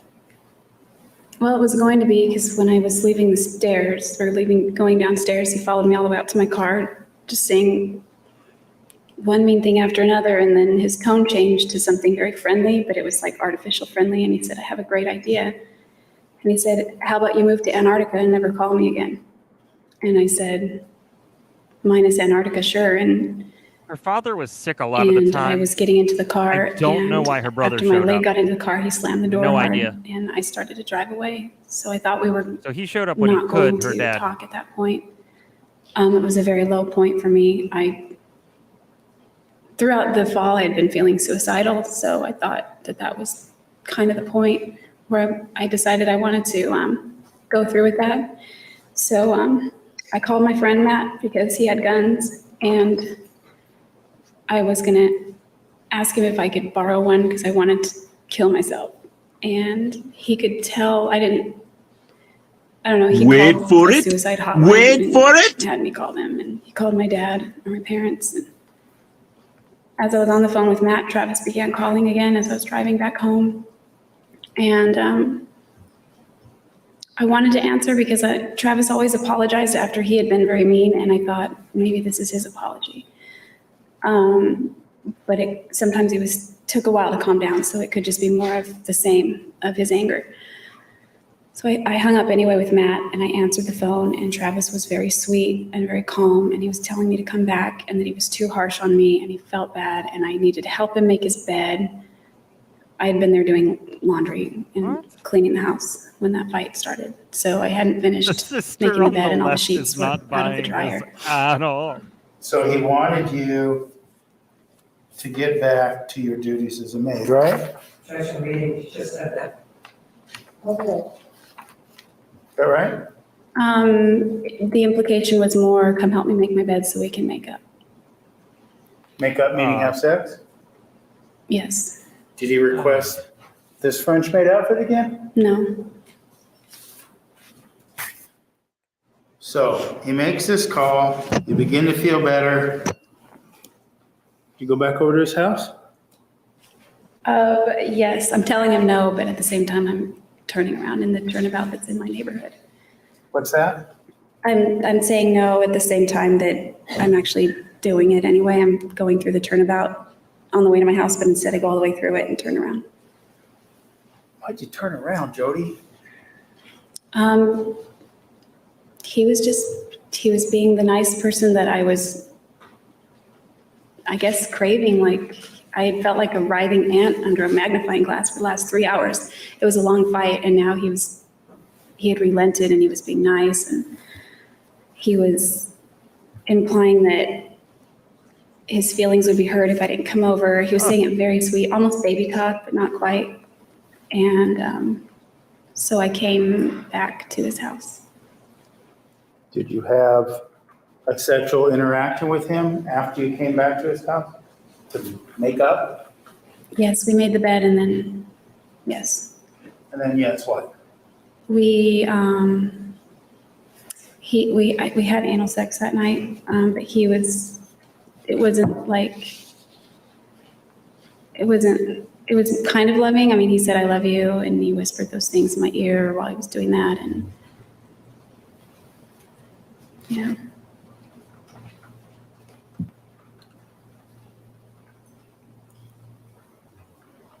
I want to ask, there was an incident talked about earlier where you walked into Travis's house and Lisa Andrews was there. Do you remember hearing about that during the Yes. stop? Okay. Was that around this same time period when all these things were going on? Yes, it was right before or after we were in New Mexico. Okay. So you get back from this trip in New Mexico, Exhibit 431. You're acting as a happy couple in New Mexico. How is it that you came to Oh, hot air balloons. Travis's house the evening that Lisa Andrews saw you there? I would like to see I them. was, I would like to see them ask her this the might have same been before questions New the Mexico, next but it was all day around the same time. and see. if I it's had been close hired to at the P.F. same Chang's in thing. the summer, and his roommate, John Hepworth, Sorry. was always talking about how much he liked the honey chicken on their menu. It was his favorite dish. And so one night, it was a Monday night, which would be family home evening in the church. I worked though. For short, it's called FHE. And I got off work early because it was Monday night and it was slow. And there was an extra honey chicken that was getting thrown away, so the chef said I could have it. So it was still fresh. It was in a to-go container. I put it in a to-go container. And I had taken food home before, and I usually offer to split it with my roommates. They never really wanted it. It was still early, so I knew, or I assumed Travis was at church. And so I wasn't going to call him, but I called John because he lives close by, and I said, "Do you want half of this honey chicken?" And he said yes, because he liked it. And so I was going to go over there, split it with him, and then go back home. Oh my God. Because if you put it in the Who fridge, it gets real hell soggy. It's breaded and cares? glazed. And so I headed over. Well, he said Travis wasn't home. I asked him, I said, "Is Travis home yet?" He said no. So I started driving over to his house, and I pulled into the driveway in the same place where I always go. And I always came and went in his house without knocking. It was just something I did, and a lot of friends always did. And so I walked into the house with the container of honey chicken in my hands, and I'm walking down. It's kind of a walkway with tile. There's a living room here, and as I was coming toward the kitchen, which is just beyond that, there's a wall just beyond that. I was going to round the kitchen to get a plate for John. John was on the couch over here watching TV, and I came around the kitchen, and Travis was standing there with another girl. I didn't see who the girl was because I just saw hair, and he was standing in front of her. So I was mortified. I was like, oh my gosh. So I immediately turned and walked right back out, straight out the front door. And I got in my car and I left. And I was really embarrassed because I thought he wasn't home. Willis, welcome. And I started Either driving. welcome back or welcome. I can't I remember. drove west down Elliott, and then I turned north on Thank you Signal for Butte. becoming a And member. right as I turned north on Signal Or Butte, you're yellow there was now, a car so that that came would right be up behind me with re-upping. Thank you. their high beams on, and they were right up on the tail end of my car. And who was in that car? Well, I didn't know at first. I thought it was somebody that had to go somewhere fast. So I was coming up on an LDS chapel that was on the left side of the street, and then across from the street from that was a turnout. So I assumed I'm just going to drive a few more yards and then pull over in this turnout. But this car pulled over the double yellow line and sped up. And so I thought, wow, they're really in a hurry. And then pulled in front of me and braked really hard, and I almost hit the car. And then that's when my headlights hit the paint, and I could see it was purple and it was BMW. It was Travis's car. So he pulled in into the turnabout, and I assumed he wanted me to pull over because of that. So I pulled in behind him. Okay. They didn't like it when Amber did it either. I don't know why she thought that would work. Did he offer explanation for what you had just walked in on? After I asked, yeah. Is that when she was During that crawl that through the doggy door? discussion, did he admit to you that he was dating Lisa Andrews? No, he didn't say who it was. I didn't see who it was. He just said a girl from his ward was there, and she wanted to see his house, and he was just giving her a tour. Did he invite you back to the home? Not at that point, but I've seen he plenty of pictures. gave me a I've hug never and he actually been. squeezed my butt and said, "You're coming over later tonight, right?" Kind of like that. What did that mean to you? What were you coming over there later that evening for? To hang out, sex, pretty much.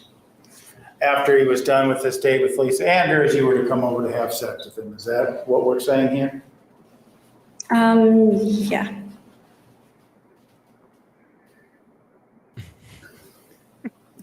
Shireen, thank you for gifting a Now, membership. late 2007, you talk about how Zen's. this relationship is Welcome going back. on and on and on. Grab your Kool-Aid and your juror chair. Are you still living in Mesa in early 2008? Yes. Are you having sexual intercourse with Mr. Alexander in 2008, early 2008? Yes. Well, yes. Oh, not righty. vaginal so much. Not vaginal intercourse. No. Was that, you'd had it before, was there a reason you weren't having it at It that was time? so good, and his brother was even better. Yes, Turning after- right at the right time, and then Well, the coming first back. time I was asleep. The second time was in August 2007, and that was consensual. And I knew we had gone all the way, so obviously that was pretty black and white that that was not okay. So I confided in Rachel. I didn't want to tell her that we went all the way, but I said I think Travis and I might have gone too far, even though I knew we'd gone too far. I wanted to get her advice. And she asked me how far we'd gone, so I thought oral sex was okay, so I threw that out there. I was like, well, we've had oral sex, and her jaw dropped almost to the floor, and she freaked out and said, you have to go to your bishop right now, and I didn't know that. And she said, Travis has to go too, you need to do it right away and get right back on the right track, and go tell him right now, and wear your seatbelt, the implication being you don't want to get in a car accident and die before you repent. It was that serious to her, and so I didn't know that, so I got in the car and called Travis and went over there and tried. So to make a long story short here, you didn't want to have vaginal sex because of the vow of chastity or the law of chastity, right? Yes. Okay. Because why? Did anything happen in January of 2008 that changed the relationship with Mr. Alexander? Yes. What happened? Objection, if we could have the foundation, if we could have the date and the time. I'm asking what happened in January 2008. She can explain. Council approach. May continue. Ms. Arias, this event that happened in January 2008. Before we go into the particulars of it, do you remember where it occurred? Yes. Where? In his bedroom. Do you remember the date that it occurred? It was on a Monday, and it was late January Missing 2008. gifts. I think Queen it was Olive, thank around you the for gifting. 21st. Okay. Ivan's back in green. What did you see Congrats. on the 21st or late January Well, 2008, or I should it's say one. this? Sandra's What back happened in on the green. 21st Guess of who's January back? 2008 Back again. that changed the course of your Sandra's back. relationship with And Travis? Ivan, Objection, tell have a the friend. foundation, if we could have a time, morning, noon, afternoon. She can explain the story, Judge. All right, overruled. I got off work. I was working at Mimi's Cafe at that point in Mesa. I got off work and came over to his house and helped him. He was loading boxes into the attic. He was just rearranging stuff, he said. So I was helping him. I was just handing them up to him. And we were hanging out for a while. He disappeared in the attic for a minute, so I was waiting for him. And then he kind of popped out and said boo and scared me and laughed about that. And then he came down the ladder and he handed me a little porcelain, it was a white porcelain angel that he had. And he handed it to me and called me an angel and gave it to me, and I thought that was sweet. And so I went and put it next to my purse, which was on the dresser in his bedroom. And we hung out a little bit longer downstairs in his office. So I ran upstairs, Oh, got that my was way purse, too loud. Sorry, shut the everybody. bedroom door Sorry after for I'd your already said ears. goodbye to him, and I left. Good God. And then as I was driving back home, I realized I left the Not doing porcelain that angel again. there. And Travis Sorry. is I knew he would, just knowing him, he would call me and make me feel guilty about it, or in a joking way, but in a way Sorry, that was, Dusty. I wouldn't live it down for a while. So what did you do? So I thought of getting it later, but because of that pattern, I turned around to go get it. And I called him real quick on his cell phone, he didn't answer. Called him real quick on his house phone, he didn't answer. I hadn't been gone 10 minutes, so I didn't think it was a big deal. I just went back there, I walked in and I ran upstairs and I went into his bedroom to grab it. And what did you see when you got there? I feel so bad. I walked in and Travis was on the bed masturbating. And I got really embarrassed, even though we'd been intimate like more times than I That could was count. the embarrassing part? It was that just- was your line? Kind of awkward walking in on That was like it? that. And Oh, God. I was headed toward the dresser, but then I stopped and I was trying to think of something Check, funny or witty to please. say, like, do you still need my help or something? And he started grabbing at something on the bed and I realized they were papers. And No, as he was it grabbing the wasn't papers, me. one it was the one on kind of the went bed. sailing off the bed and it fell in that chaotic pattern that paper falls, and it landed face up near my feet. In a and good it was way? a photograph. Because I now have 6 pages of them thanks to you all. What was in the photograph? What was the photograph of? It was a picture of a little boy.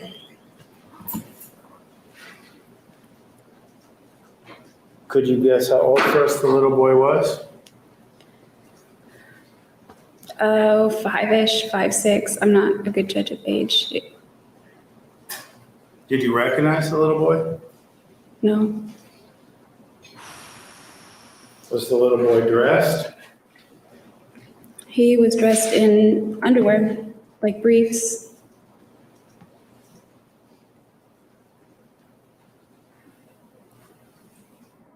After you saw this, Would you be like what a did you lot do? more emotional if you ran across this as a storyline?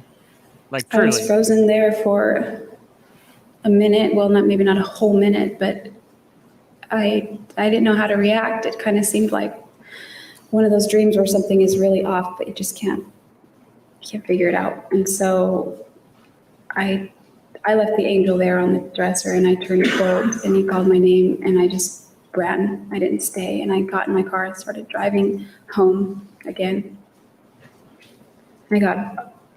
Did you say he called you a name or he called your name? He called my name. Okay. He said, wait. He called my name. So I'm sorry, you were driving away from his home. How did you feel about what you saw? I felt nauseated.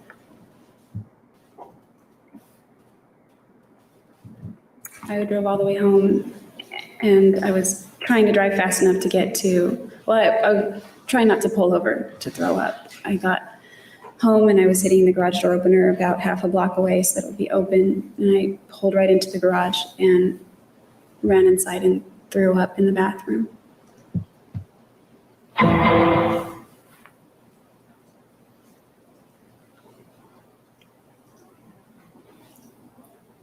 Not today, Satan. Not Did today. you speak? Did Travis make further attempts to call you after you saw what you saw? Yes. How soon? After I cleaned myself up, I went back out to my car to get my purse and my phone, and I saw that there were some missed calls from him. Like 4, maybe 3 or 4.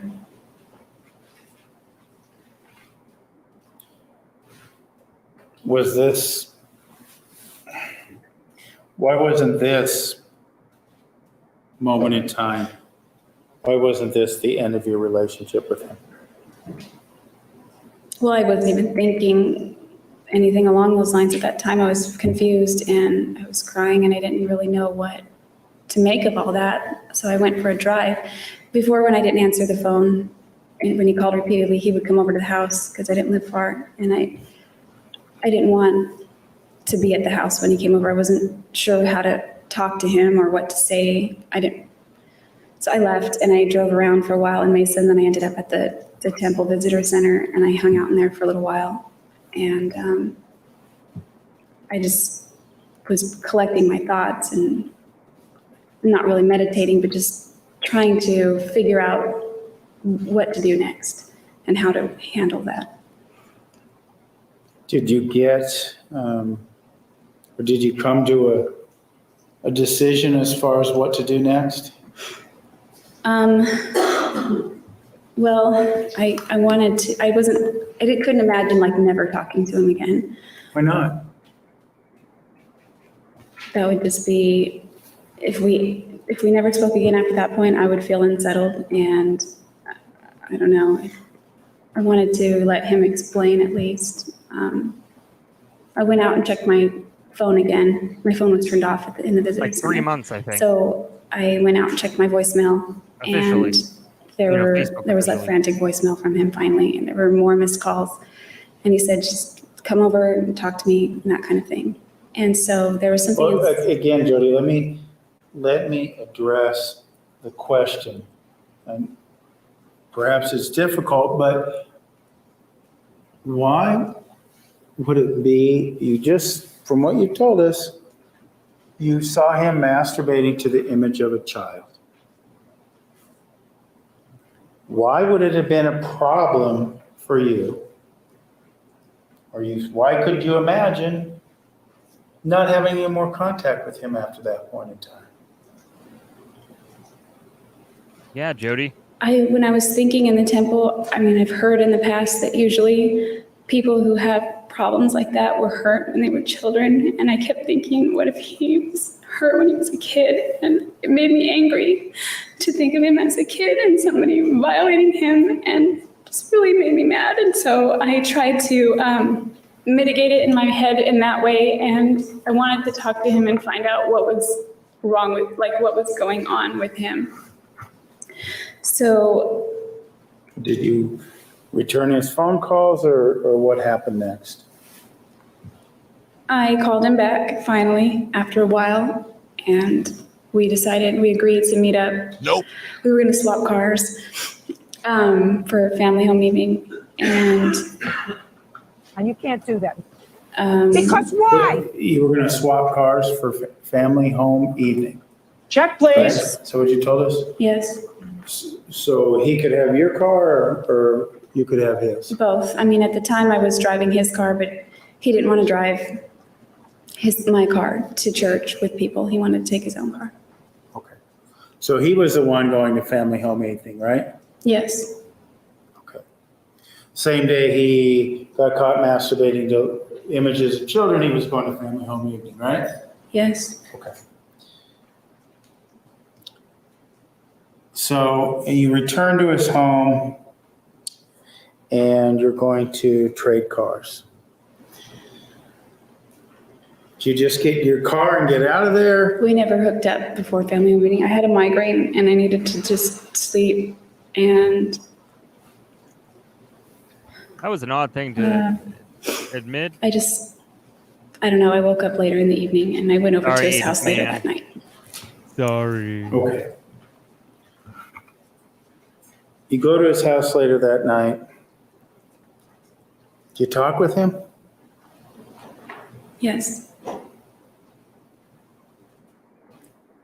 Do you ask him about what you saw? I didn't really have to ask him. I just was silent and let him do the talking mostly. What did he say? Because then you'd have to tell us what she said. Objection! Hearsay!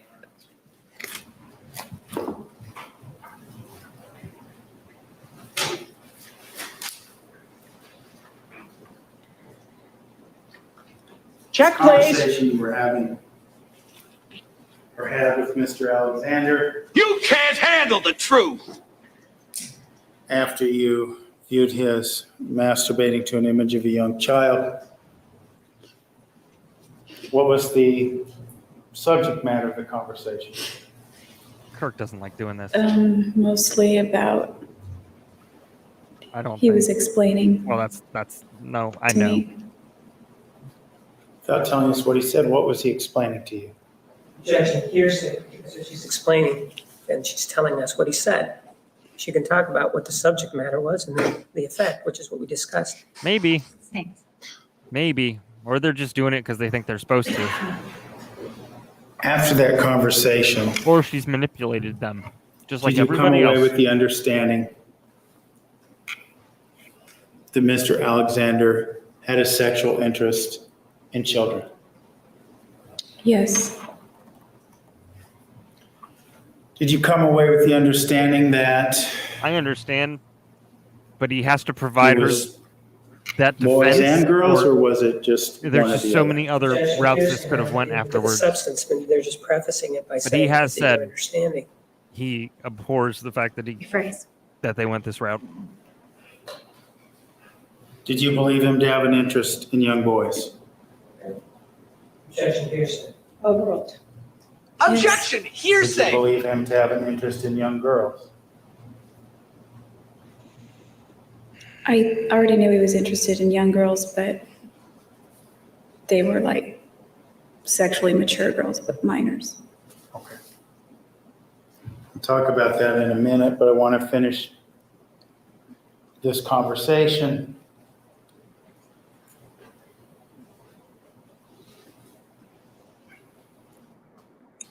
Did he express, or did you come away with the understanding that you could help him with this problem? That's the impression he gave me. And what was your understanding of how The amount you of were to help shame. him with this problem? He's looking down like she's sad, and that's not the He truth. preferred sex Can't look with at people in women. the eyes. He what? He preferred sex with women. Why? Made him feel normal, more normal.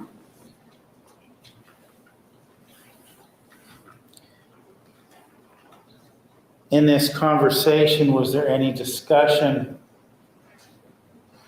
about why he wanted you to wear the boys' Spider-Man underwear? That was the reason for it, apparently. Leading. That's what he told me. The reason being, if I understand you correctly, that he liked pretending that you were a young boy. I didn't ask him what he was visualizing, but that's, Objection. Speculation. That was your understanding of why he was doing it after the conversation, right? yes. What?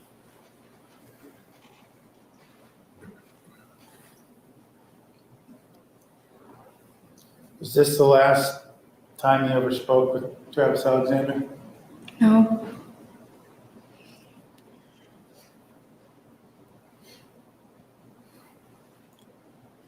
Did you leave right away after this discussion?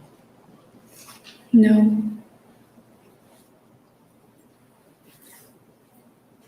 Did you submit to a sexual interaction with Mr. Alexander after this discussion? yes. And what sort of interaction was that? It was sex. It was anal sex.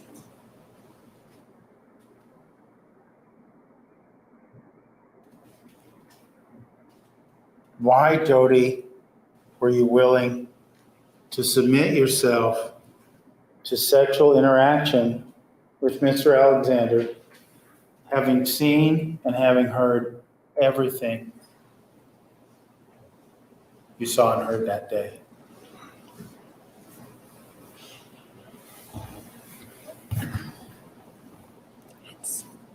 It's hard to describe because it's very embarrassing, but he seemed very ashamed with himself, and like he didn't want to be that way. It was something he struggled with, and that's not who he wanted to be. It's not who he wanted to be in the future, and he was trying to deal with it. And when he had sex with women, he felt like a normal heterosexual man, and that's what he wanted to be, and that's what he said he was, and that's what I believed him to be, and so when he had sex with women, he felt more normal, and it was preferable to his other deviant urges, I guess you could say. So were you doing this to help him? Yeah, you could say that. I mean, I still loved him.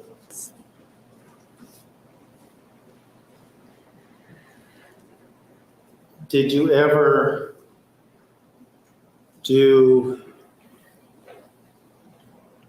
It's fascinating to anything me that else instead, like, this seems like a big deal. to This seems try like to something you help use him? as your defense right off the bat, Yes. not ninjas. What was that? Just saying. Before I moved back to California, I gave him a pamphlet that I found. There was a stack of them that I found in a mall. And I picked up a few of them because it was about mental health services. I don't remember what the name of it was. It had an 800 number and it also had a 602 number. And might have had other phone numbers and a website. I don't remember exactly what it was, but it looked like they were services that were complimentary or maybe not free, but cheap or affordable or something to that effect. I thought 35 maybe he cents? could just talk to some people. I thought it was confidential and somebody you could talk to that would be able to counsel him or that had a degree in psychology or some kind of certification in mental health counseling. Okay. So was this in January 2008 that you found this brochure? No, it was closer to, it was somewhere in mid to late March. It was before I moved. Okay.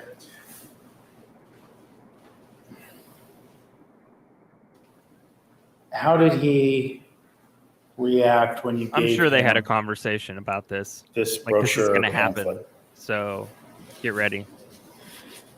He was upset. It led to an argument. We argued about several subjects that day. When you say argument, was this verbal or was this physical? It started off verbal and then it became physical. We got a handwritten letter and a pamphlet in the mail today from somebody down the road from where Now- Mrs. Bruce Crime grew up, who's a Jehovah's Witness and was You inviting us. mentioned It was him fascinating. grabbing your wrist. But I know that that's like something that they do. It's not the conference. first time I've gotten a letter like that. And now we're talking about this incident in March of 2008. Had he been physically abusive with you before March of 2008? This incident was in April, and yes, he was physically abusive before that. Okay. Let's talk about that then. This, after he grabbed you at the convention, when was the next time that he was physical with you? It would have been that argument the night that I got up to leave twice, 3 times ultimately. When he wouldn't let you leave the room, when he threw you down? He pushed me down. Okay. Was this incident in April then, when you gave him the pamphlet? Would this be the third instance of abuse, physical abuse?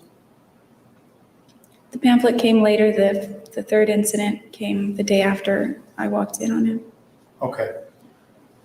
The day after you walked in on him, you mentioned that you had sex that night. Did you leave that night? Yes. Okay. How did you come to, or where did you see Mr. Alexander the next day? I was getting ready to leave for California, and before I left, I wanted to see if he was okay. I figured if that were me, I'd want to go jump off a bridge. I wanted to make sure that he was okay. And you said before you leave to California, where were you going? I think I was going, San Diego might have been a few weeks later. I was either going there or I was going back to Palm Desert. My neighbor still had some things of mine. Even in a before you garage start. that I Okay. had That was a preemptive shot. collected yet. Just know I have a So whole what bag of happened when you went over with your to name on it? check on Travis, I guess on the 22nd of January? Oh yeah. What happened when I went over there? Yeah. I went over there just to see how he was doing. We were talking in his bedroom, and he told me he needed to borrow, I think it was $200. But I didn't have it. I just lent him $6.99 and like a few days prior. And I had just enough money to get to pay for the gas on my trip, maybe some food, and get back. All my credit cards at that point were shot from my house, so I didn't have anything else to draw from except my checking account. So I told him, I guess I didn't really snap at him because he had reacted very badly in the past. Every when I time snapped somebody at him. says choo choo now, but I all I did can think of is say, the Thompson the Train theme I song. said, I just lent you $700. Oh, he called me selfish because I told him I didn't have it and that I was Are you going to kidding me? California. And that if I couldn't afford to lend him a few $100s, then maybe I shouldn't go to California. Maybe I should stay and pick up more shifts because that's not a lot of money. And if I don't have it, then that's a problem. A reflection on my own personal finances. So I thought, how can you call me selfish? I just lent you $700. And when I said that, he got angry and he crossed the room and he started shaking me and he said, I'm fucking sick of you. And he was screaming it real loud and some of his spit got in my face. And I mean, he wasn't spitting on me, but as he was talking. And he body slammed me on the floor at the foot of his bed. What did he do after he slammed you on the floor at the foot of his bed? Well, it startled me. It didn't hurt, but it The startled me. sister on the And so left I is kind of me in a nutshell. This is let out exactly an how it would unexpected be. sound. I guess it could You'd be able be to best hear my described eyes as roll. a yelp, sort of. Can't really explain it. It just was unexpected. So it startled me, and then the impact and the sound came out. And I think he misinterpreted because he said, don't act like that hurts. He called me a bitch, and he kicked me in the ribs. And that hurt for real. But he went to kick me again, and I put my hand out and to block his foot, and it clipped my hand and hit my finger. Oh, is this when the finger got hurt? said hit your finger? Yes, my left hand. Okay. So he kicks you once in the ribs, and he goes to kick you in the ribs again, and you try to stop him with your hand, and he kicks your finger, right? Yes, on the second one. What happened? after that? I screamed really loud. I think I yelled out my finger or my hand or something to that effect. And what happened after you yelled that out? He stormed out of the room and left, went downstairs. That part right there. And what did you do? Yep. It Um, sure flipping I is. rolled over and sat up and stood up and was holding my wrist. My finger was starting to swell up. I couldn't hear Travis. I didn't know what was going on. Oh my I gosh, just- if she lifts he her was hand left and very goes, angry. I was look at in the this. room. The bedroom door was open. I kind of peeked around the bedroom door on the landing and looked down the stairs. Couldn't see anything. And then the doorbell rang. And so I was listening at the top of the stairs to see who it was. I don't know who it was, but whoever it was, he sent away. And so the front door shut. And then I heard him walking back on the tile. And then I leaned my head back in and I could hear him climb the stairs. And my anxiety shot through the roof. I didn't know what kind of mood he was in or how he was going to react or what he was intending to do. And he came in and he seemed visibly more calm, and he could see that I was holding my wrist and he wanted to see my hand.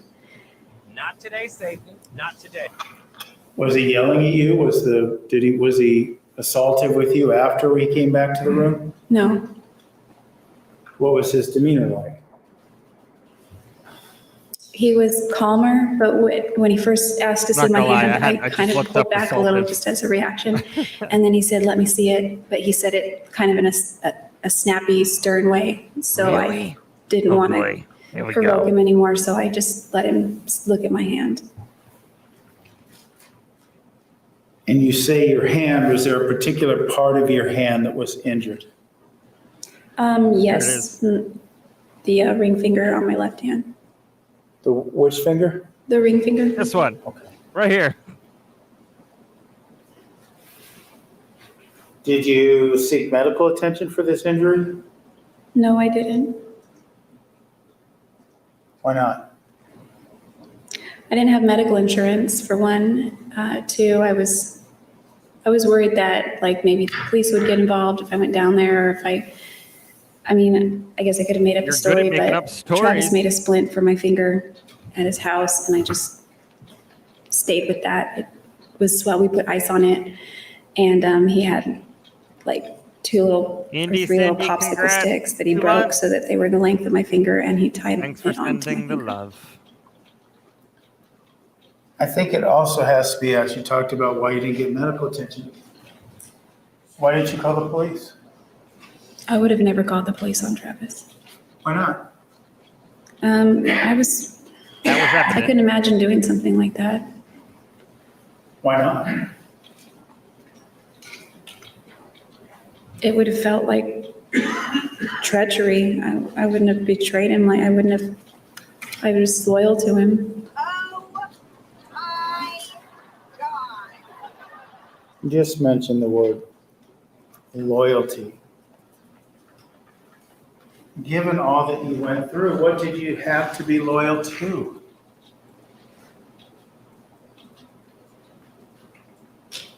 Well, I looked at him as someone who had his own issues that he was struggling with, and I didn't see him as a bad person. I just saw him as somebody who was conflicted and had issues, just like everyone has issues. He just had different issues, and I wanted him to get help. That was one of the conditions we had made the day before. Of course, he didn't want me to say anything, and I promised him I wouldn't say anything as long as you get help, of course, and he said he would. And so I just couldn't imagine doing anything to betray him. The splint you put on your finger. Let me ask you this. Was the finger broken, as best you could tell? I believe it was broken. Do you still, is that injury still visible on you today? I think so. It's crooked. Could you hold up your hand So is mine. for us so we can see? Your finger, hold it up, Jodi, if you can. I don't understand. I don't understand. What do you think about How does that?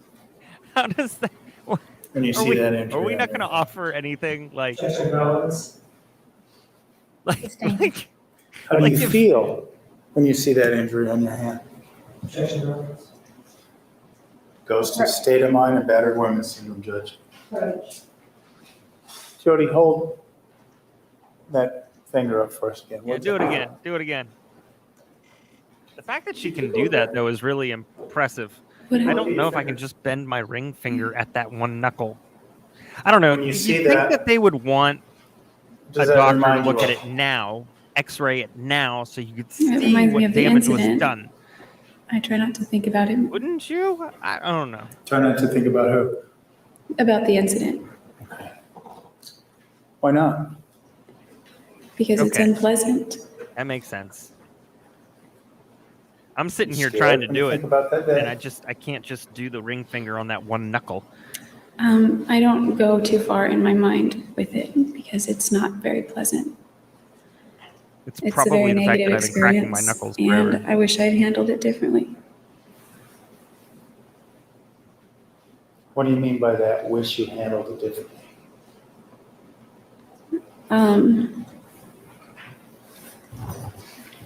Sometimes I regret not making a record of these things. And sometimes I regret not getting medical help because Yep. at least it would have They healed can. correctly. For sure. Maybe not, it feels arthritic as opposed to any of my other joints. Oh, really? Are they really? Yeah. But you didn't want Travis to get in trouble, right? Objection meeting. Is it correct that you didn't want Travis to get in trouble? That's how you felt? Objection meeting. Overall. I definitely didn't want him to get in trouble, and I didn't want anyone to know that that happened between us. Didn't want anyone to know that. Is that what you said? Yes. You were embarrassed that he beat you up, right? Objection meeting. Now he's introducing embarrassment. Sustained. Were you embarrassed that he beat you up? I was more like ashamed. Y'all Ashamed. got fancy ring fingers. That's what she said. You felt shame, right? Objection meeting. She said she did. Rephrase. The shame you felt was part of the reason that you didn't want anyone else to know, right? Objection meeting. Sustained. I just want to hop into. Were you thrilled and happy that Travis beat you up? No, Did you want to shout it from the rooftops? definitely not. Why not? I just felt,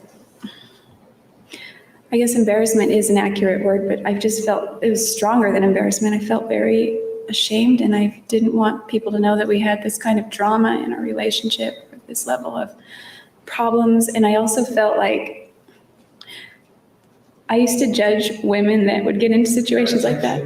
No, please. It's completely irrelevant to why she did so. I used to think that women that were in situations like that, that it was partially, if not equally, their fault because they kept staying there. And so I went home and I was disgusted with myself. I felt like, Holy crap, man. great, now I'm one of those people. Like I was thinking that I got into this situation and here I am just staying, and that I had become that thing that I used to judge. You realized at this point in time, you were one of those people. Is that what you're telling us? Yes. All right. Couple things. One, that would be the end of that. And then the next video is going to be the apparent from what I could tell,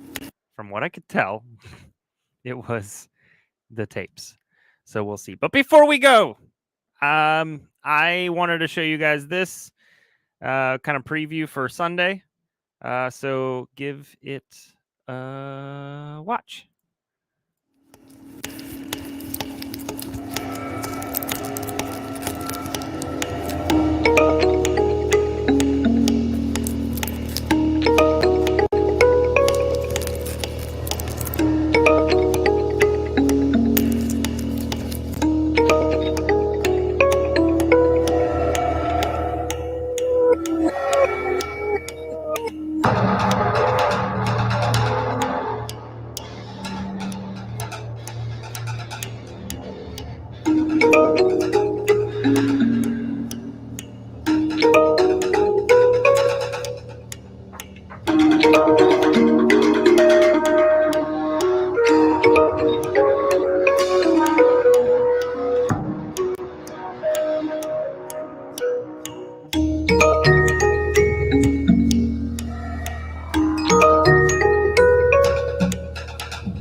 It's amazing what 15 minutes in Canva can do for you, eh? Sunday's going to be fun. Terry and I have a call tomorrow just to catch up and make sure that we know kind of where everything's going and how we're going to do that. So that'll be on Sunday. So Sunday. So tell everybody to show up. All the 13th jurors you know and are connected to. Yay! I'm sorry about your hubs. Tell him we all hope he feels better. All of them. We hope all of them feels better. It was a good sound. You know what? That was So I finished that today, the visual, and then the audio. I was like, I need to pick something, and so real quick, I picked something while we were watching Jodi, and I was like, this seems like it'd be okay. It actually kind of matched in the video pretty well, to be honest with you. I was kind of happy with that accident. All right, so let's see. Well, the next thing is the oh boy. Holly Terry is my co-host from another podcast. It's True Crime and Wine Time. And she'll be joining us, or I'll be joining her, or we'll all be here together on Sunday, talking about some of your jurors and others' perfect crimes. All right. Well, everybody, the time has come. You have two options. You stay and you listen to funny sound effects while we listen to these awkward conversations on phone calls, or you go and you have a wonderful Friday. Either way, I don't judge.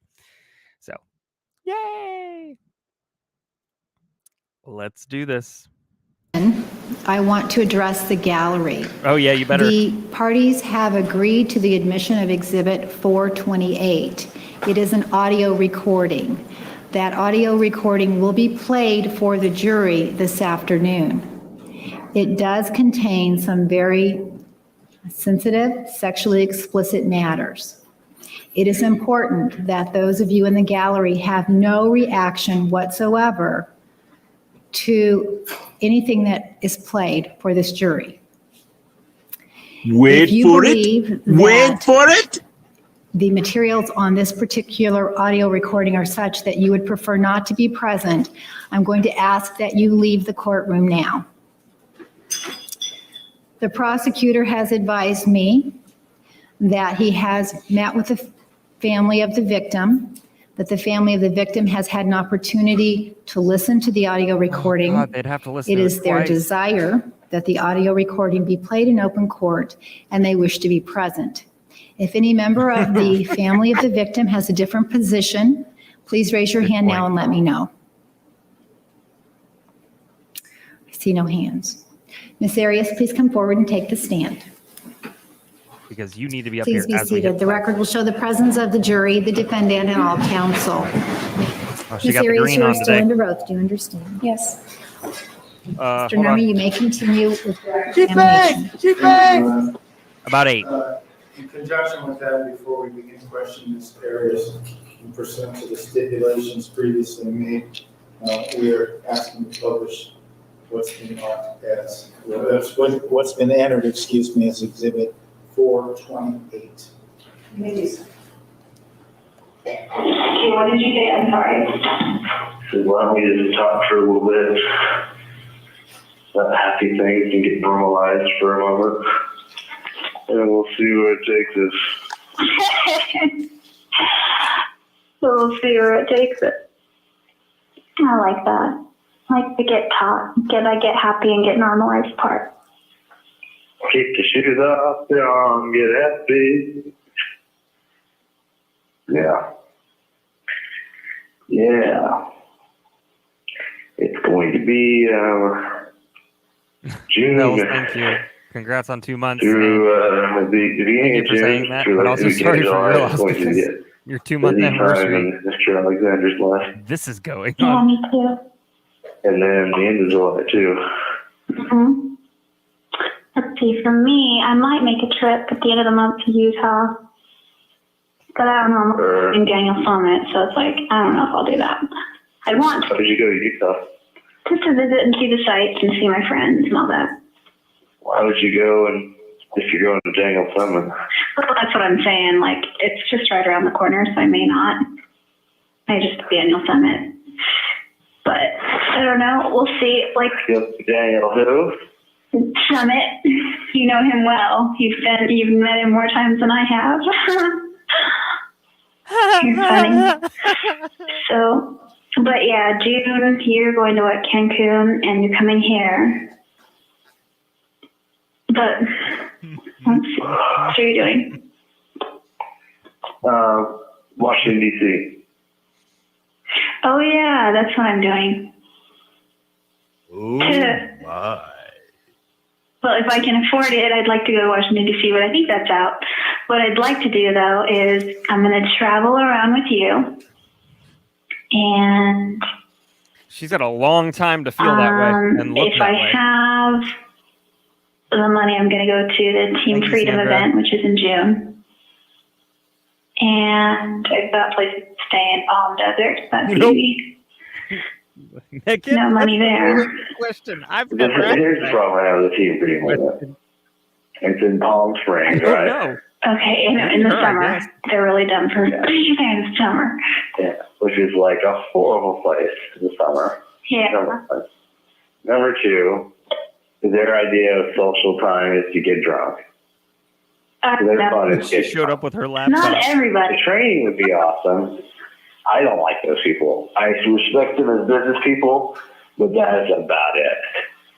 Really? They just don't have a soul. Are you serious? They're godless. Just like look into their eyes. It's like dark. What about people like Tara and Mark Smith? Okay, Tara's nice. And maybe That there's was something what I there. But like You confirmed it. like I said, I respect them for what they've done in their businesses. I like them as business associates. It's a hell of a They yawn. don't have a soul. You're crazy. Look at them all. Tell me how something. Sorry.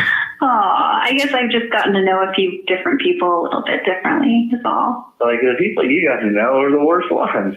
Oh, Tara Postenbach. I know you They're don't like. Okay, I know you don't like Abe. Yeah, well, he's soulless. He's like the top of the list. She's literally bringing these things up to blackmail. I wouldn't call You him are soulless. correct. I would just call him like focused, like business person. He's not focused on business. Oh, I know. If he's focused on business, he'd be a solid ED for starters. He told me the other day that he hopes you get your ring. He told you the other day? Yeah. How the hell did that come up? Because I went to leave him a comment on his MySpace because I hadn't talked to him in like 4 months.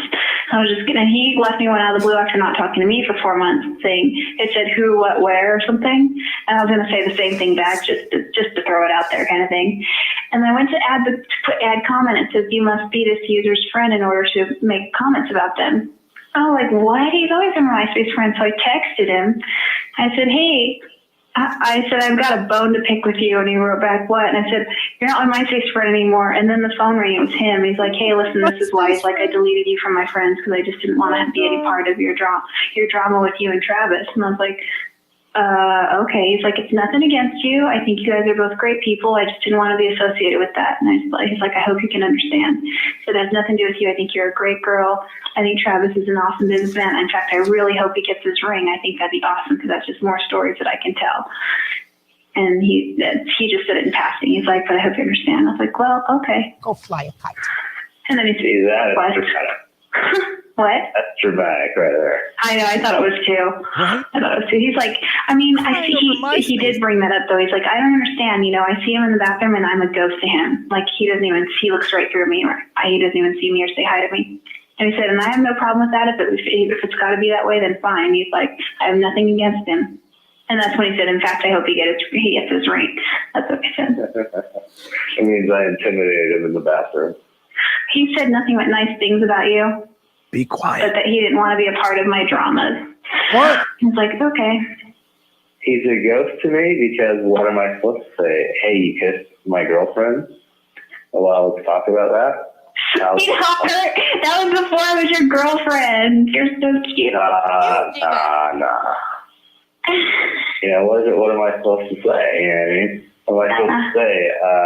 Hey, I just got ripped a new one because some drunk chick freaking fell on me, and now you're drunk and you're freaking trying to hook it with my girlfriend 5 minutes later. You know? When was that? Today, Satan. Not today. Oklahoma. Remember, I was going to go beat him down. Oh, Oklahoma. he said something not so nice. It was a compliment. It was meant to be a compliment to me, but it was an insult to you, and I should have stuck up for you. I was timid, and I was still like that. And I need to work on that. Yeah, I was pissed that you gave so much crap over Clancy. And then I do want to say this. I mean, I know different people have different reactions to the crying thing, but like, just having recently done it, I mean, yes, I'm laughing, but yesterday, like my nose got all stopped up. Like there was no this thing. There was none of this happening. Like that happens when I have hot food, but that's just me, probably. I don't know. He didn't stand this for me when you're getting picked up. Is that her sister? Nobody was hanging all over me. Who was that? No. Anybody know? Hey, not true. Not true. We don't need to go there. Not even go there. But. Let's not go there then. I don't blame We you. already said the other night we're never going to go here again. Good night, Let's let it Sandra. go. Okay, back to the team freedom thing. Yes. This is interesting. Side by side. You're funny. I thought I was too, because I was right next to him. And I did. And I put out like the I'll whip your A vibe if you say one word to me.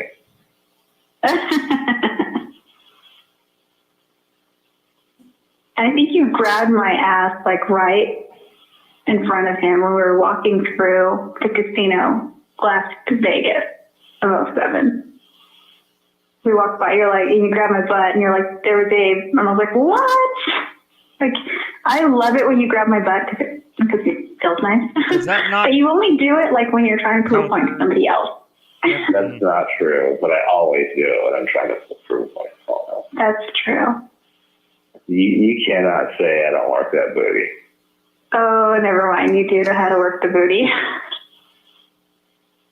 Your butt has got more attention than any woman on the face of the earth, something like that. Well, it kind of screams for attention. It sticks out. I love that. It is the, if they had Ass of the Planet Award, it would win. Aw, I don't know about that, but thank you. No, it would. And so many categories, it's freaking just gets an A+. You're an A+. For example, I'm not the freaking tossed salad type, to be honest. But I would do it. I love doing it to you. And you have done it. Ooh. Ooh. I've more than done it. I've freaking done it. You have chomp.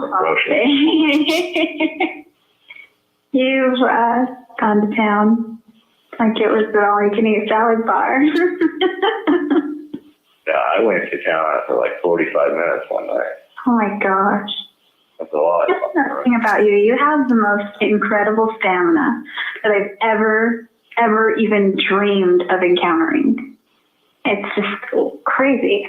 Like you have. Yeah, we've had 2 and 3 hour sessions anytime. Yeah. More than that. The crazy part is that I think 3.5. this is the second time her family had heard it, because they had to preview the tape before Yeah, you're right. they be okay. It's because I pace myself. Yeah, and I think for me it's just because I have that constant renewable energy. Yeah. You got a lot of people are going to learn a lot of things tonight, I have a feeling. An extracurricular, and I'm a giver, so I don't mind recouping while I'm doing what I need to do to you, so. I'm a giver. And I feel like that needs to be celebrated. But I don't mind receiving while you're doing the giving. And I'm glad. And I like how you play whatever role you need to play. You know? I like to play. That's fun. If you need to, handle me, you'll handle me. If you need to be handled, you'll be handled. Oh, Check, please. And I know you love being handled, but like if I had to put the one before the other, I like being handled. I like being handled. But yeah, I totally will handle you. Yeah, you're delish.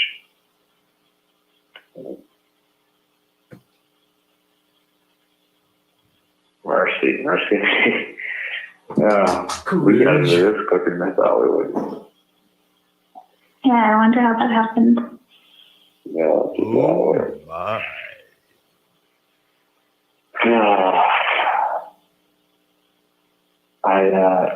I really am excited by a little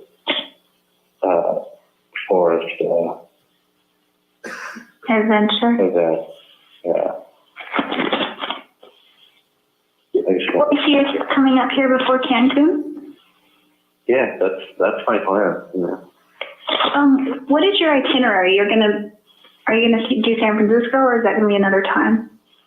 Oh, I think I'm gonna do all that stuff. Then you'll see me, and we'll go Oregon Coast and Crater Lake, Shakespeare. If that goes as planned, and then I guess you'll go up to see your friends in Washington or something? I'm not gonna do all that. So it's You're the top of the It's list. 5 o'clock in somewhere. more ways than one. No, just kidding. That was funny. No, I laughed. Okay, so then you'll drive back. Yeah, I'm going to. Yeah, you're the top of the list. I think that's just too much. Like all that. What I'll do is I'll fly into Seattle and stay with my friends and go to British Columbia on that same trip. Okay. Are you going to be traveling up about any time soon? I mean, other than Mexico. I of need a course. dimmer switch. Don't just flip it. You can't just flip it. DC. That's not abroad. I mean, international. If I go, No. I might go to Argentina in September. I'll probably go to Argentina in September, like late September. Oh, cool. What brings you to Argentina? Just the events and a bunch of guys are going down there to live, and I might go down there for like a month. Who's going down to live? The events and Danny Jones and a few other guys. Oh, they're going to go down there and live? That's crazy. Danny Jones moved to this Virginia. is how we do it. He's just a waste of potential, that guy. Like, So it's he's being cool. massive potential, and he just squanders it. And he's a freaking law. Like his picture on Facebook, like, are you the dumbest ass on the face of the earth? I haven't seen it recently. What is it? Idiot. It's him grabbing his crotch. Oh, yeah. I know. It's like, are you 16 years old? Seriously. Like, he makes you wonder, like, are you a church member? I mean, I'm all for the wild streak. Don't broadcast it to the whole world. And I just got paid. If you can tell me who sang that, that's why we're friends. Yeah, I almost put a freaking interesting comment on that picture. Like what? I almost put, your mission president would be proud. You should! Cringe. Why don't you? Maybe I should. He hasn't been back for even a year, or barely a year, I think he's been back. You should, Travis. Don't be intimidated by him. You would do that to anybody else. Why would you stop with him? Why would you say I'm intimidated by Danny Jones? I wouldn't. I didn't mean to imply that. I'm just saying, like when Victor Ruiz, when his friend apparently got a hold of his Helio and posted a bunch of stupid. That was the first you one. blasted him to Mars. And he's not even a church member to be held accountable. Well, it's because he sent me an email and I took that as personal insult. Oh, I thought he just posted a bulletin or something. Maybe he did. I blasted Mario for sending me maybe I'm getting those stories mixed up. Mario sent like some jokes with the F word in it. Oh, yeah, that's what it was.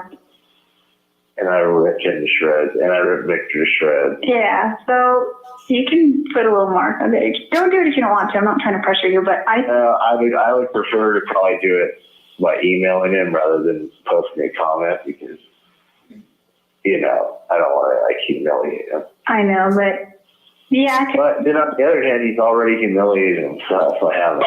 True. He's begging for comments, basically. You put that picture up for attention. He's asking for comments. You would know, Jodi. You would know. I think you should oblige. But yeah, if you want to do it privately, you did it privately with Mario and Victor, so But nonetheless, you gotta let me keep posted on that. That's funny. Your mission president would be proud. That is funny. Hey, did you look at my profile? That's kind of a rude thing to say, but what? Did you look at my profile picture? Oh, I totally forgot. I'll go with the joke. Yeah. Oh, it's okay. You don't that have to whole know. album. It's kind of an I see. average picture, but I'm kind of hungry for pictures. I mean, my name is JT. You got great pictures. I don't know why you would say that. You're like very photogenic. Well, Be quiet. I don't know. I'm not photogenic. I just choose them carefully. As Bowling for Soup would say, you're she's pretty. fishing for woos. Thank you. You're just so attractive. Fishing I'm getting for used woos. to myself, I guess, in front of the camera. You are. No, seriously, hon. Like, I've never seen you look bad in my life. Yes, you have. When I have No. puffy eyes and have cried off all my makeup. You don't look bad then either. You just look miserable. But you look hot, so. That is funny that you say that. Thank you. Check, please. It's true. Think about it. Like, how I've, think about this. There's been many times when you've been, miserable, and I've, raped you. That's true. We've had lots of makeup time. Yeah. That is true. But it's a good way for us to de-stress. Yeah, it's true. We've done that in the middle of when we were just pissed at each other. Yeah, we have, haven't we? Well, it was I thought our only way out, Yeah, there was one time, I remember. I think I kind of vaguely remember. I mean, I don't keep track of it. There's been so many, but I mean, there was a time when we were just I don't even know who initiated it. I think you did. I did. Yeah. Other times we've been so discouraged with each other that I didn't think it freaking we could have been injected with aphrodisiacs. It wouldn't work. No, it kind of puts things in perspective a little more because your mind gets off it for a while, and when you do come back to the problem, it's not that big of a deal. Yeah. I am. Yeah. But certainly the best times are when we just go for a freaking romp session. Just go wherever. You're not joking. I mean, there are times when That hair flip did not work we just at all. I'm trying to think of an example. There's been a few times where I've been bold enough to just pull you onto bed and start. And oh my gosh, you remember that time I came to visit you when I was still living in California, and I fell asleep on your chair next to your bed, and you just woke me up by pulling my pants off and totally licking my pussy. Yeah. I was so embarrassed because I just got my Brazilian on, and I was worried about what it looked like, and I was and the lights were bright and they were on. I was all self-conscious. I'm gonna bite my pillow. It's what I'm gonna do. But I remember that was hot.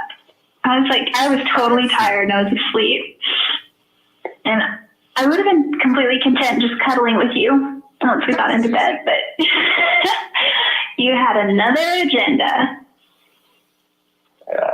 You got to admit though, there's not many guys that would do that just for fun. Well, see, that's the thing. I don't know what the ratio is, but I get the impression that it's kind of an awkward subject to bring up, but eventually we're both going to remarry people, and I just get the feeling that there aren't a lot of Mormon guys like that, and there may or may not. I'm sure there are plenty of freaky Mormon girls, but are they the marrying type? I shouldn't say that. I'm just saying, are they? You can go. The type that you'd want to marry are the guys out there, the type that I'd want to marry. And I don't know, I really would like to marry a return missionary, but like you, someone who can be freaky. I just worry about that. There are plenty of nice people out there, but do you know what's amazing to me?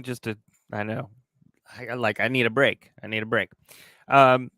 What's amazing to me is that this is probably one of the most intimate phone calls that you could possibly put in a courtroom. It's one of the most vulnerable states that she could possibly be in. And one of the big nonverbals that people do when they're vulnerable is they do this with their neck, right? I haven't seen it. Not once have I seen this. Not once have I seen this involuntary nonverbal at all. Now that doesn't mean any. I mean, I'm not an expert. I'm not. But like typically that's what you'll see, or something else. Like the whole head down thing, shame, I don't buy it. But like this whole thing, just I'm not getting it. And yes, that was mentioned in the chat that she did indeed record it. I worry that I might feel like a wilting flower is all, who never really blossomed to her full potential, at least in the sexual realm. I feel like I have with you, but like I still have plenty of blossom time left, and I want to live all those years being that way. I don't know. Yeah. That's all. Well, I'm gonna enjoy your blossoms when they come up there. I'm gonna tie you to a tree and put it in your ass, by the way. What's that? I'm gonna tie you to a tree and put it in your ass, by the way. Oh my gosh. That is so debasing. I like it. True. And so does it tie your arms around the tree? Stop eating the food. Blindfold you. And put the camera on time Right? while I'm parking it. Like it is that vulnerable. Oh my gosh. That we You alone, are we full of also ideas. feel embarrassed. It takes creativity to top ourselves. I know it does. We've gotten way creative in the past. I can give you most of the credit, though, as far as the creativity ideas go. I'm game for like almost everything you come up with. But you really are a wellspring of ideas. You are like quite the source. I mean, just think of how I pounded you with a full Tootsie-Roll Pop until it was nothing. I know. And your ass and pussy were tasty. Yes, you did. You put it all over me and then licked it off. I did. It was fun. And then, we had fun. Pop Rock. It was a fun one. Mm-hmm. I didn't like the Pop Rock as much as I liked the Tootsie-Roll Pop, though. Yeah. Yeah, they were interesting. You It know, was messy, but the Pop Rock got all over the place. Sorry, mods. you know what I really liked is when we were in the bath with the candles and I had the braid. Mm-hmm. With her bubbles. That's on top of. Oh, I love the braids. I know, those are hot.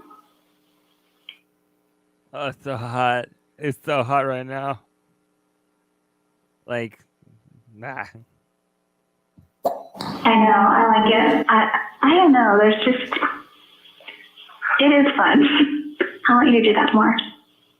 I want you to do it more. All right, well, Detective Flores is just like, am I really here? Ride my But freaking really? face. Get a horse. yeah.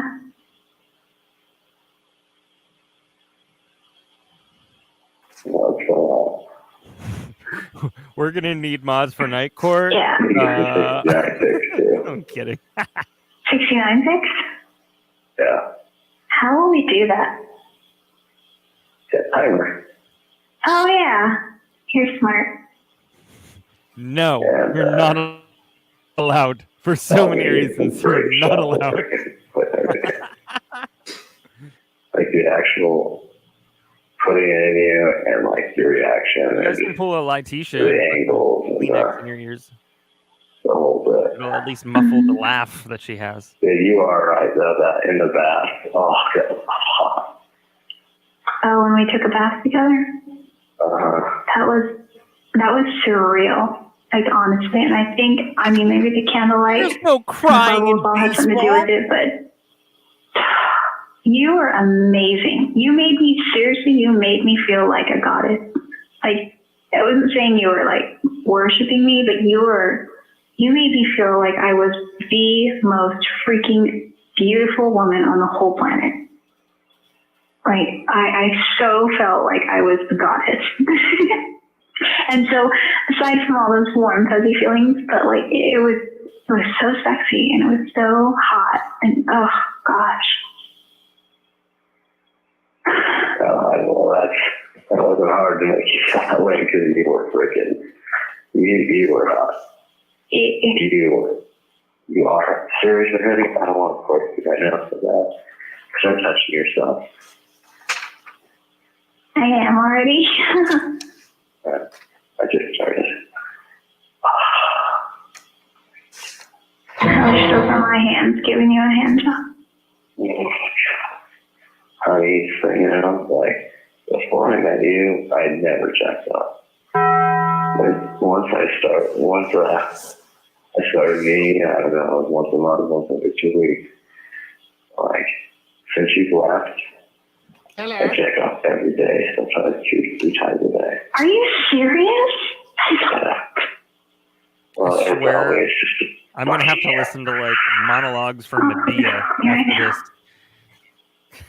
I wish you were I need to here. go to Medea church. If you were here, my grandparents would asleep. I'd let you right in my bedroom. We'd shut and lock the door, and we would just have a big fuck fest. You'd go at it all night. Objection! Hearsay! let's do it, baby. I'm gonna be there, you know. I want you to come. Oh,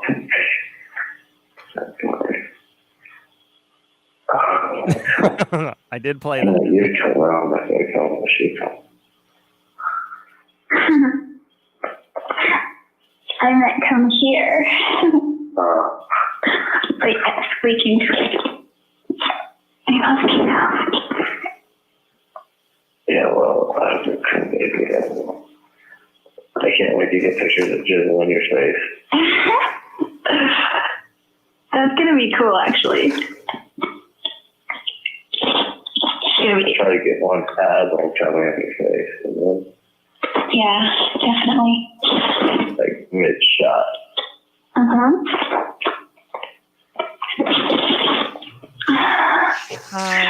Don't go. You make me so horny. I seriously think about having sex with you every day. Several times a day. I think about how it feels to have your cock deep inside of me. I remember it. And I want it again. Is it wrong that I'm glad we started fucking? Alrighty then. Is it wrong that I'm glad that we started fucking? Check, please. Well, if it's wrong, then I don't want to be right. I guess I'm glad too. Like, seriously. Internally, I'm like, okay, I'm just Jodi. I'm just Jodi. I'm no Jodi.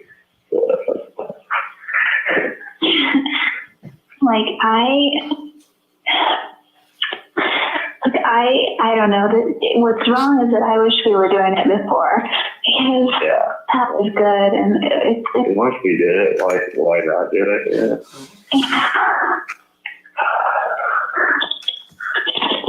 I know what you mean. I want to give you a cream pie too. What's that? What's a cream pie? What do I want, right? Just like a quarter inch in pleasure cookie. Oh, yeah. Everybody's learning new things tonight. Don't let your children listen. Don't let your children listen. Yes, definitely. La, la, la, la, la, la, la. Yes. Yeah, wait, you can have some great pictures. I mean, honey, like, because you look like a porn star. Nope. It's got that, like, every part of you is like exotic, like, Nope. brown, lovely. Oh, I had a great thought about you. It's just, well, I was drinking off this morning, so I would say. Oh, yeah, I freaking found you for the ferocious and right off this morning. But, like, and then you're gonna have all these great pictures, a quality camera, and like a setting that's, you know, perfect. I mean, it's gonna be like legitimate porn. Cheap base! Cheap base! Yeah. In every sense, you know what I mean? And you're gonna have that yourself, like, I think I'm gonna come soon, honey. let me tell you what I was thinking about today. All right, but if I come, don't come yet, okay? Because then I'll come 2 times. You can come the second time. Okay. Like everything about like the details of your body are so hot. Like those big freaking nipples. They're just it's just accentuated. John, thanks for being here for 2 months. Also, very sorry tonight is your 2 months, but I'm glad you're happy to be here. Because it's prototype made this freaking flash. And then most of all, I love it, is how much detail your pussy has. Really? I like those things because I've always been self-conscious about those things, and you make me feel big. Holy crap. It makes you like a super woman. And it's just like, it's all, like, Like when there's an accidental sexting nobody expected in a movie that you're with your family watching. You're ultra feminine because Then you have to go out for dinner. Freaking, so Right now. how cringe.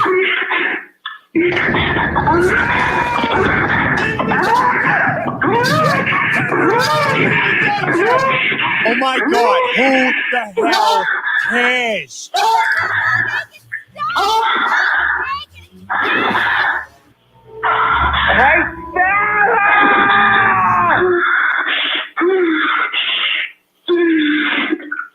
Objection! Hearsay!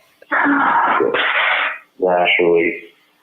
No, it wasn't me. What do It was you the want to one-armed do? man. Like, girl having her first orgasm. Sounds like what? 12-year-old girl having her first orgasm. Like, corpus in the hospital, little girl. You're bad. You make me feel so dirty. You are dirty. I think of yourself more because I keep telling it as well. I feel you, I just don't have that's with you. Like that's right. It's marathon. My dick area works with your body. It's just, I don't like the way you seem dirty. Yeah. Dirty. Sheep bound. Oh gosh. Seriously though, like you don't know how hot that is.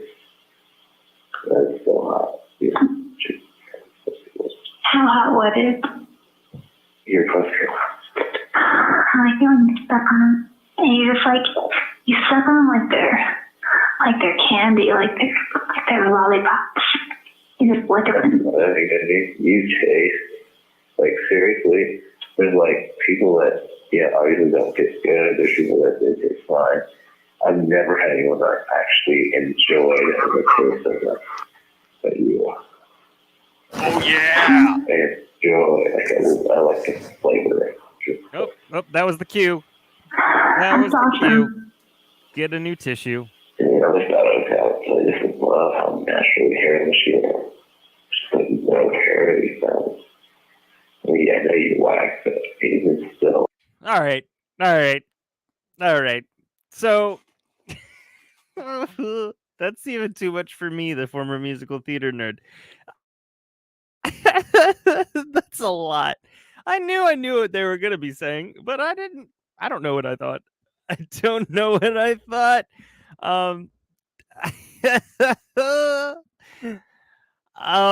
We're I think we're going to call it a night because I need a shower. I do. I cannot. And yes, it's just me. You pull up a good point. This is exactly what I thought. I thought that initially the candy thing was a demeaning thing, but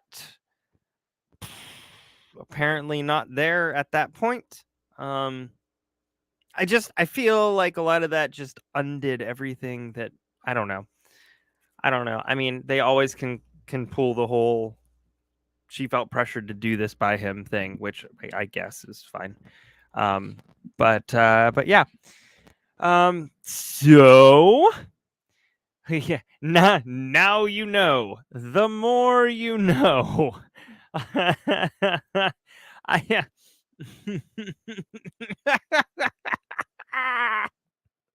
for real. For real. Oh my gosh. Yeah, like me. Adam, I don't know. I'm gonna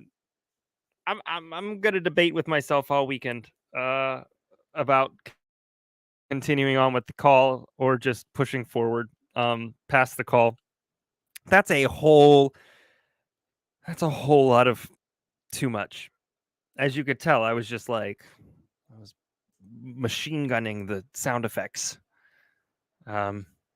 Oof. CJ's mom said, even the dog needs a bath. I am. I could leave the room while it's playing. Well, that wouldn't be very helpful. At all. I don't know. I'll figure it out. I'll work myself out. I'll figure it out. It's also midnight, so and it's Friday. Y'all are awesome. I said that earlier. I'll say it again. I will say it again. Look, I've also got a lovely new sound effect that you've heard a couple of times for when we get trolls in here. In the dungeon! Turn around in the dungeon! That plays, right? That checks. Oh, Steph, hi. Oh, thanks for being here. Oh, that's a lovely pooch in your picture.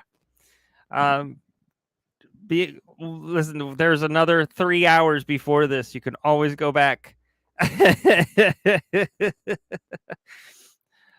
Yes, you can. I will. Here's what I'll do. I will put a post up tomorrow, and I'll let you know which videos on the channel that we are watching this on. I'll let you know which one they are, and you can listen to it. I have a feeling it's just the one video, but yeah. I'll put a post up and you guys can take a look and I'll link it if you guys want to listen to it. So that'll be on you guys. And if not, that's fine too, because you can just join us on Monday. But I did promise everybody who left that I would stop after it got to be too much or it was over. So I do want to live up to that promise for sure. Well, everybody, thank you so much. Thank you for tuning in. Thank you for everything you have given me this week in terms of well wishes and happy thoughts. And yeah, so I appreciate you. And I want Donna said, thanks, JT. It's been Oh, you guys are the best. All right. Thank you so much. So much. I will see you guys Sunday at 8:30 for the perfect murder. Tell your friends and family. It won't include this sex tape at all. So, doggone it, court's adjourned, everybody. Take care of yourself, your friends. Don't forget to bleach your brain and then smile. Bye, everybody.